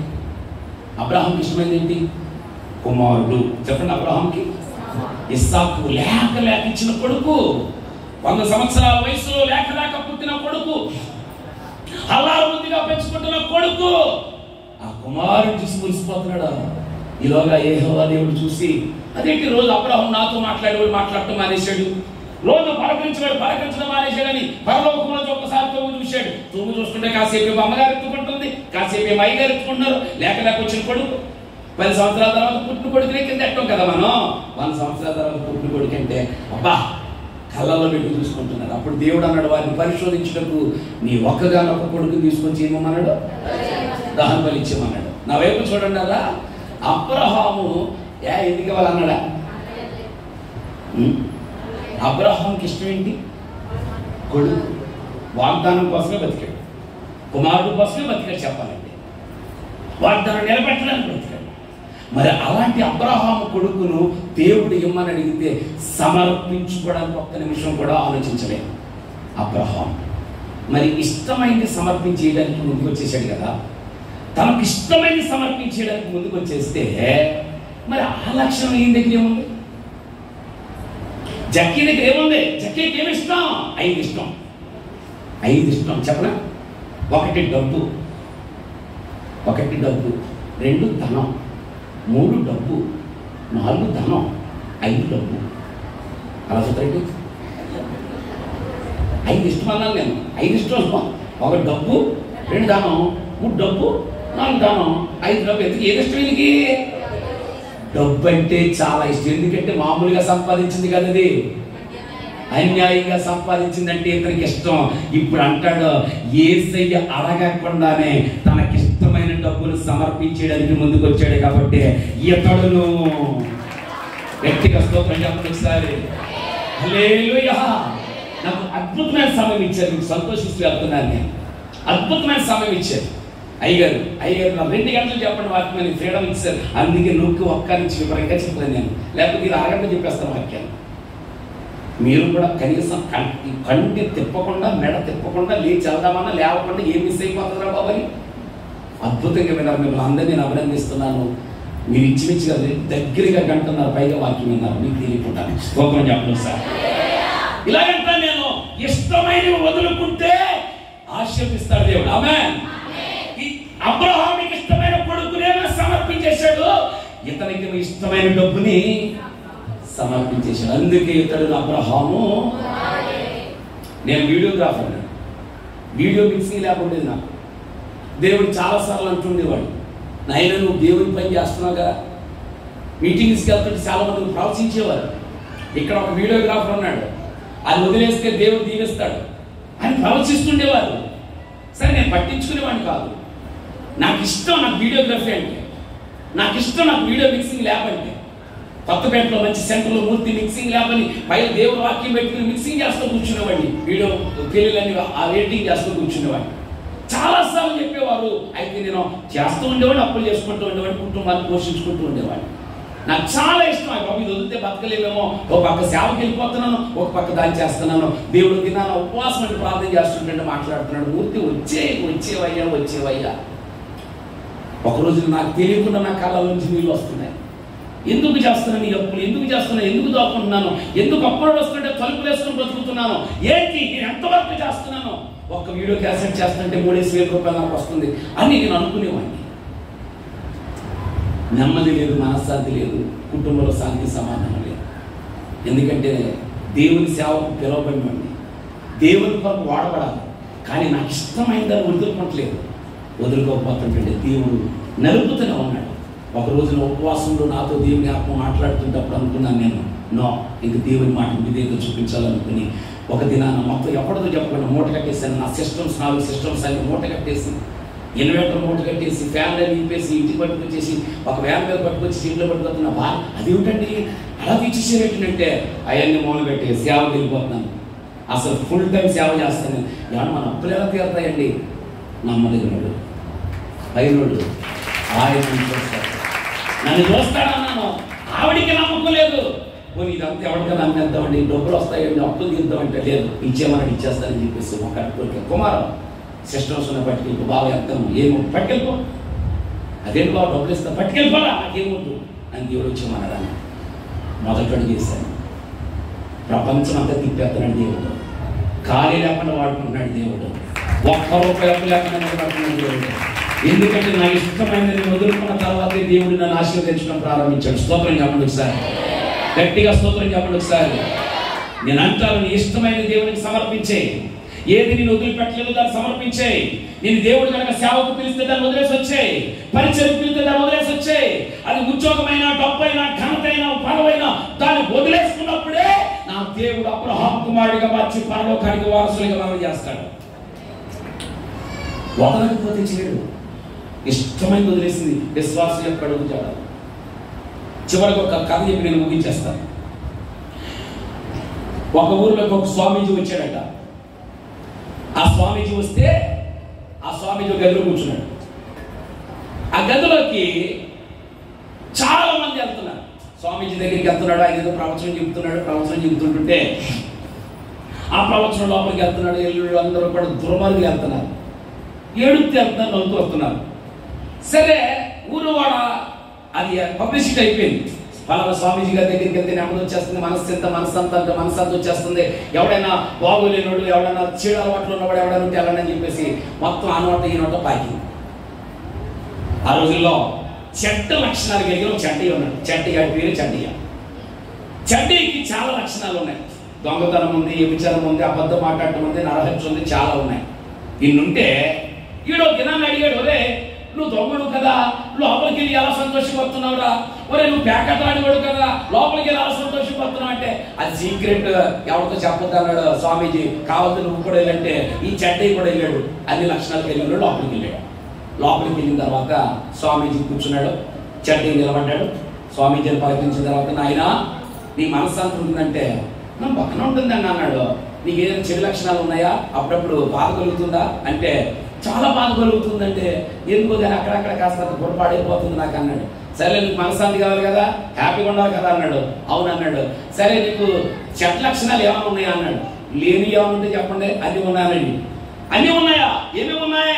దొంగతనం ఉంది, వ్యభిచారం ఉంది, అబద్ధం మాట ఉంది, ద్రోహం ఉంది, బోలెడని చెడ్డ లక్షణాలు ఉన్నాయి అని చెప్పిన తర్వాత స్వామీజీ అన్నాడట, నాయనా నువ్వు నవ్వుతూ హ్యాపీగా ఉండాలంటే ఏదో ఒక చెడ్డ లక్షణం విడిచిపెట్టే, ఏదో ఒకటే, అన్ని విడిచిపెట్టమన్నావు, ఏదో ఒకటి విడిచిపెట్టే నీకు సమయం ఇస్తున్నానంటే 5 నిమిషాలు బయటికి వెళ్ళి కూర్చుని ఆలోచించాడు. దొంగతనం చేయకపోతే డబ్బులు ఉండదు, వ్యభిచారం చేయకపోతే కాలు కుదురు ఉండదు, ఇప్పుడు ప్యాకెట్ ఆడకపోతే చేయి కుదురు ఉండదు, మటన్ చేయకపోతే ఎవడొకటి ఏదో పడతాడు, ఓ పని చేద్దాం, ఇవన్నీ కాకుండా అబద్ధం మానేద్దాం, సింపుల్ ఉంటుంది కాబట్టి అబద్ధం మానేస్తాం అనుకుని అన్నాడు స్వామీజీ దగ్గరికి వెళ్ళి, స్వామీజీ ఈ రోజు నుంచి నేను అబద్ధం ఆడటం మానేస్తున్నాను అన్నాడు. వెరీ గుడ్ నాయనా, ఎక్కడి నుంచి నువ్వు మనశ్శాంతి కొంటావు అన్నాడు. అబద్ధం మానేస్తే మనశ్శాంతి కొంటామా అనుకుని వెళ్ళిపోయి సాయంకాలం అయింది, దొంగతనానికి వెళ్ళాలిగా. ఇప్పుడు దొంగతనానికి బయలుదేరి రాజుగారి అంతఃపురంలో దొంగతనానికి వెళ్ళాడు మనోడు. రాజుగారి అంతఃపురంలో దొంగతనానికి వెళ్తే అదే రోజున రాజుగారు మారువేషం దొంగవేషం వేసుకుని గది నుంచి బయటకు వస్తాడు రాజ్యం చూడటానికి. ఈ లోపల వీళ్ళు లోపలికి వెళ్తున్నాడు దొంగవాడు. వీళ్ళిద్దరు గుమ్మం దగ్గర ఎదురైన తర్వాత రాజుగారు అన్నాడు, ఎవడరాను అన్నాడు. నేను దొంగోడు అన్నాడు. ఎందుకని అబద్ధం అనేసి అన్నాడు, నేను దొంగోడు అన్నాడు. ఎవడో దొంగని చెప్పుకుంటాడంటే వీళ్ళెవడో దొంగడే చెప్పుకుంటాడు అని రాజుగారు అనుకుని ఇప్పుడు రాజుగారిని అడుగుతున్నాడు, ఇప్పుడు ఎవడో అంటే నేను దొంగోడు అన్నాడు ఆయన. అప్పుడు ఈ దొంగోడు అన్నాడు, అసలు చెడ్డి అన్నాడు, నువ్వు లోపలికి వస్తున్నావు కదా, దొంగతనానికి వెళ్ళావు కదా, మన ఇద్దరం దొంగలేం కాబట్టి ఓ కమిట్మెంట్ చేసుకుందాం. నేను లోపలికి వస్తాను, లోపల ఎలా ఉంటున్నా తిరిగి ఆల్రెడీ సీనియర్లా ఉన్నావు, నన్ను లోపలికి తీసుకెళ్ళి దొంగతనానికి కదా అంటే రా రాజుగారు ఇంట్లో ఎనపెట్లో ఏదో దొంగిలించుకుంటారు అని చెప్పేసి ఈ చెడ్డయ్య దొంగాసం వేసుకున్న రాజుగారు కలిపి లోపలికి వెళ్తే అక్కడ ఎనపెట్టుంది. ఎనపెట్లు 7 వజ్రాలు ఉన్నాయి. 7 వజ్రాలు ఉంటే ఇప్పుడు 7 వజ్రాలు దొంగిలించాలి ఇద్దరని. సరే దొంగల దగ్గర న్యాయం ఉంటుంది కదా.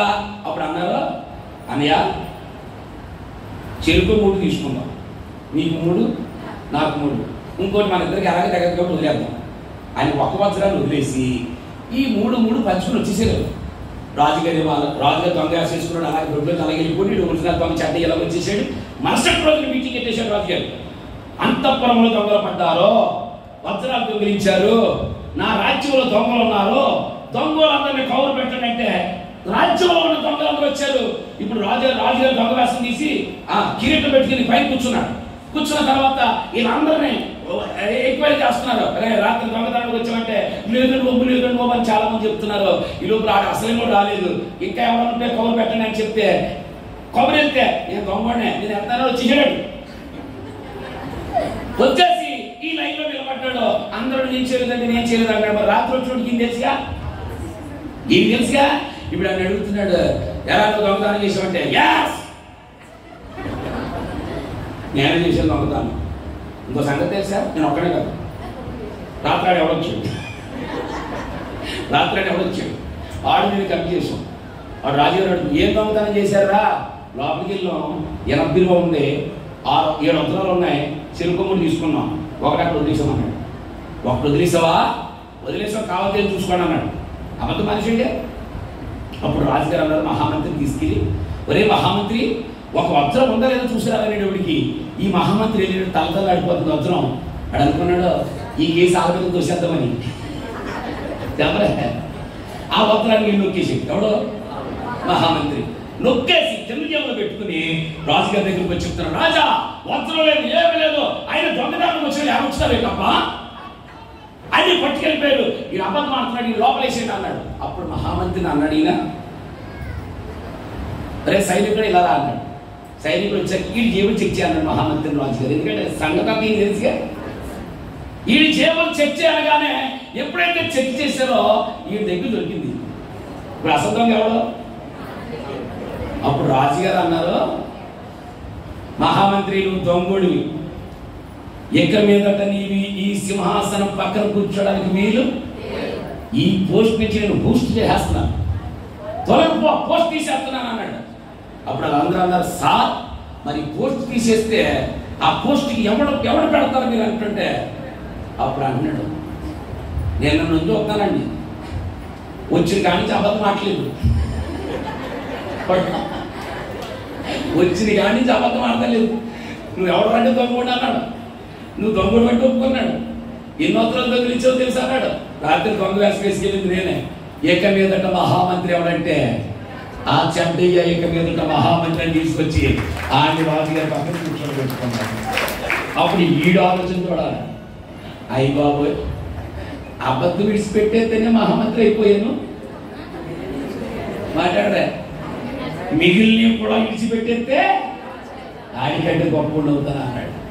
పిల్లలు ఈ కథలో నీతి ఏంటంటే, నీకు ఇష్టమైనది ఏదైనా సరే నువ్వు విడిచిపెట్టేస్తే దేవుడు నేను బహుగా ఆశీర్వదిస్తాడు. విశ్వాసం యొక్క అడుగుజాడలు అలాగే చేస్తాయి. ఏం చేస్తాయంటే ఇష్టమైనవి సమర్పించేస్తాయి. అందుకనే ఇతడును స్తోత్రం చెప్పండి ఒకసారి. విశ్వాసం యొక్క అడుగు జాడల గురించి 4 విషయాలు చెప్పండి. సెకండ్ పాయింట్, ఎవరికి తండ్రి అంటే విశ్వాసం యొక్క అడుగు జాడలు నడుచు వారందరికీ అబ్రహాం ఎవరో తండ్రి. విశ్వాసం అడుగు జాడలు ఏం చేస్తాయి? త్వరపెడతాయి. మందిరానికి త్వరగా రండి. విధేయత చూపిస్తాయి. మందిరానికి వచ్చిన తర్వాత విధేయతగా ఉండండి. 3 అంతరంగాలు గుర్తిస్తాయి. సంఘానికి, సేవకుడికి, దేవుని అంతరాత్మతో నీకు అర్పణ అర్థం అవ్వాలి. 4 ఇష్టమైనవి సమర్పిస్తాయి. దేవునికి సమర్పించండి. దేవునికి నిలబడండి. దేవుని కోసం నా సమయాన్ని దేవునికి సమర్పిస్తున్నాను. నా శక్తిని దేవునికి సమర్పిస్తున్నాను. నాకు దేవుడు ఇచ్చిన దాంట్లో 10వ భాగాన్ని దేవునికి సమర్పిస్తున్నాను. ప్రథమ ఫలాన్ని దేవునికి సమర్పిస్తున్నాను. నా కానుక దేవునికి సమర్పిస్తున్నాను. అలా ఇచ్చిన వారందరి గురించి ఏమన్నాడంటే ఇతడును అక్కడ రాస్తాడు, నేడు ఈ ఇంటికి రక్షణ వచ్చి ఉన్నది. చెప్పడం కూడా సంతోషించండి. నేడు ఈ ఇంటికి రక్షణ వచ్చి ఉన్నది. అందుకే ఇతడును అబ్రహాము స్తోత్రం చెప్పండి ఒకసారి. మంచి మాట విన్నా పాస్టర్ గారు వాళ్ళందరూ గట్టిగా చెప్పడం కూడా సంతోషించారు. దేవుడు దీవించి ఆశీర్వదించును గాక. ఆమేన్ చెప్పండి ఒకసారి. ఎందుకు అబ్రహాం కొడుకైనంటే అబ్రహాం పట్ల కానీ అతనిలో ఉన్న కొన్ని లక్షణాలు ఇతనిలో ఎక్కడ పాత నిబంధన గ్రంథం, ఎక్కడ కొత్త నిబంధన, కొన్ని వేల సంవత్సరాల తర్వాత ఒక చెడ్డోడు ఎవరో పుట్టోడు, అన్యాయస్తుడు, పాపి, ఇలాంటి వాడిని దేవుడు ప్రేమించి అలాంటి లక్షణాలు ఉన్నాయని చెప్పగలిగితే ఈ రోజు నేను చెప్తాను, మీ సంఘానికి ఏ లక్షణాలు ఉన్నాయో ఆ లక్షణ విశ్వాసం కలిగి ఉంటే మనల్ని పరలోక దాకా దేవుడు తీసుకునేస్తాడరా. పలానా సేవకుడు లక్షణాలు నాలో ఉన్నాయి, పలానా సంఘం యొక్క లక్షణాలు నాలో ఉన్నాయి, దేవుని లక్షణాలు నాలో ఉన్నాయి. అబ్రహాం ఇద్దరికి తండ్రి అయ్యాడు. 1 నమ్మిన వారందరికీ, 2 విశ్వాసం యొక్క అడుగు జాడల్లో నడిచిన వారందరికీ తండ్రి అయ్యాడు. అవే లక్షణాలు ఇతరులో ఉన్నాయి కాబట్టి ఇతడును అబ్రహాము కుమారుడే. మనల్ని కూడా అబ్రహాం కుమారుడిగా చేసి లాజరు కూర్చున్న స్థలంలో అబ్రహాము మనం కూర్చున్న తర్వాత పరదేశంలోకి వెళ్ళిన తర్వాత పరలోకానికి ప్రభు వచ్చిన తర్వాత వెళ్తాం. అంతవరకు ప్రభు కృప మనందరికీ తోడే నడిపించును గాక. అంతవరకు అబ్రహాం కుమారుడిగా మనం తీర్చబడదుము గాక. అందరూ లేచి నిలబడండి, లేచి నిలబడండి. జీసస్ నీ వందనాలు నాయనా. నా ఆస్తిలో సగము బీదలకిచ్చును, అన్యాయపు సొమ్ము 4 గింతలిచ్చును. నా ఆస్తిలో సగము బీదలకిచ్చును, అన్యాయపు సొమ్ము 4 గింతలిచ్చును. యేసు చెప్పే అబ్రహాము కుమారుడని, యేసు చెప్పే అబ్రహాము కుమారుడని, నా ఇంటికి రక్షణ వచ్చేదని, నా ఇంటికి రక్షణ వచ్చేదని. చుట్టాలి చుట్టాలి చుట్టాలి చుట్టాలి యేసు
మాత్రం మనతో ఉండి మాట్లాడాడు. ఇతడు అబ్రహాము కుమారుడే. ఒక పాపిని బట్టి మాట్లాడుతున్నాడు, ఒక అన్యాయస్తుని బట్టి మాట్లాడుతున్నాడు, ఒక పొట్టివాడిని బట్టి మాట్లాడుతున్నాడు.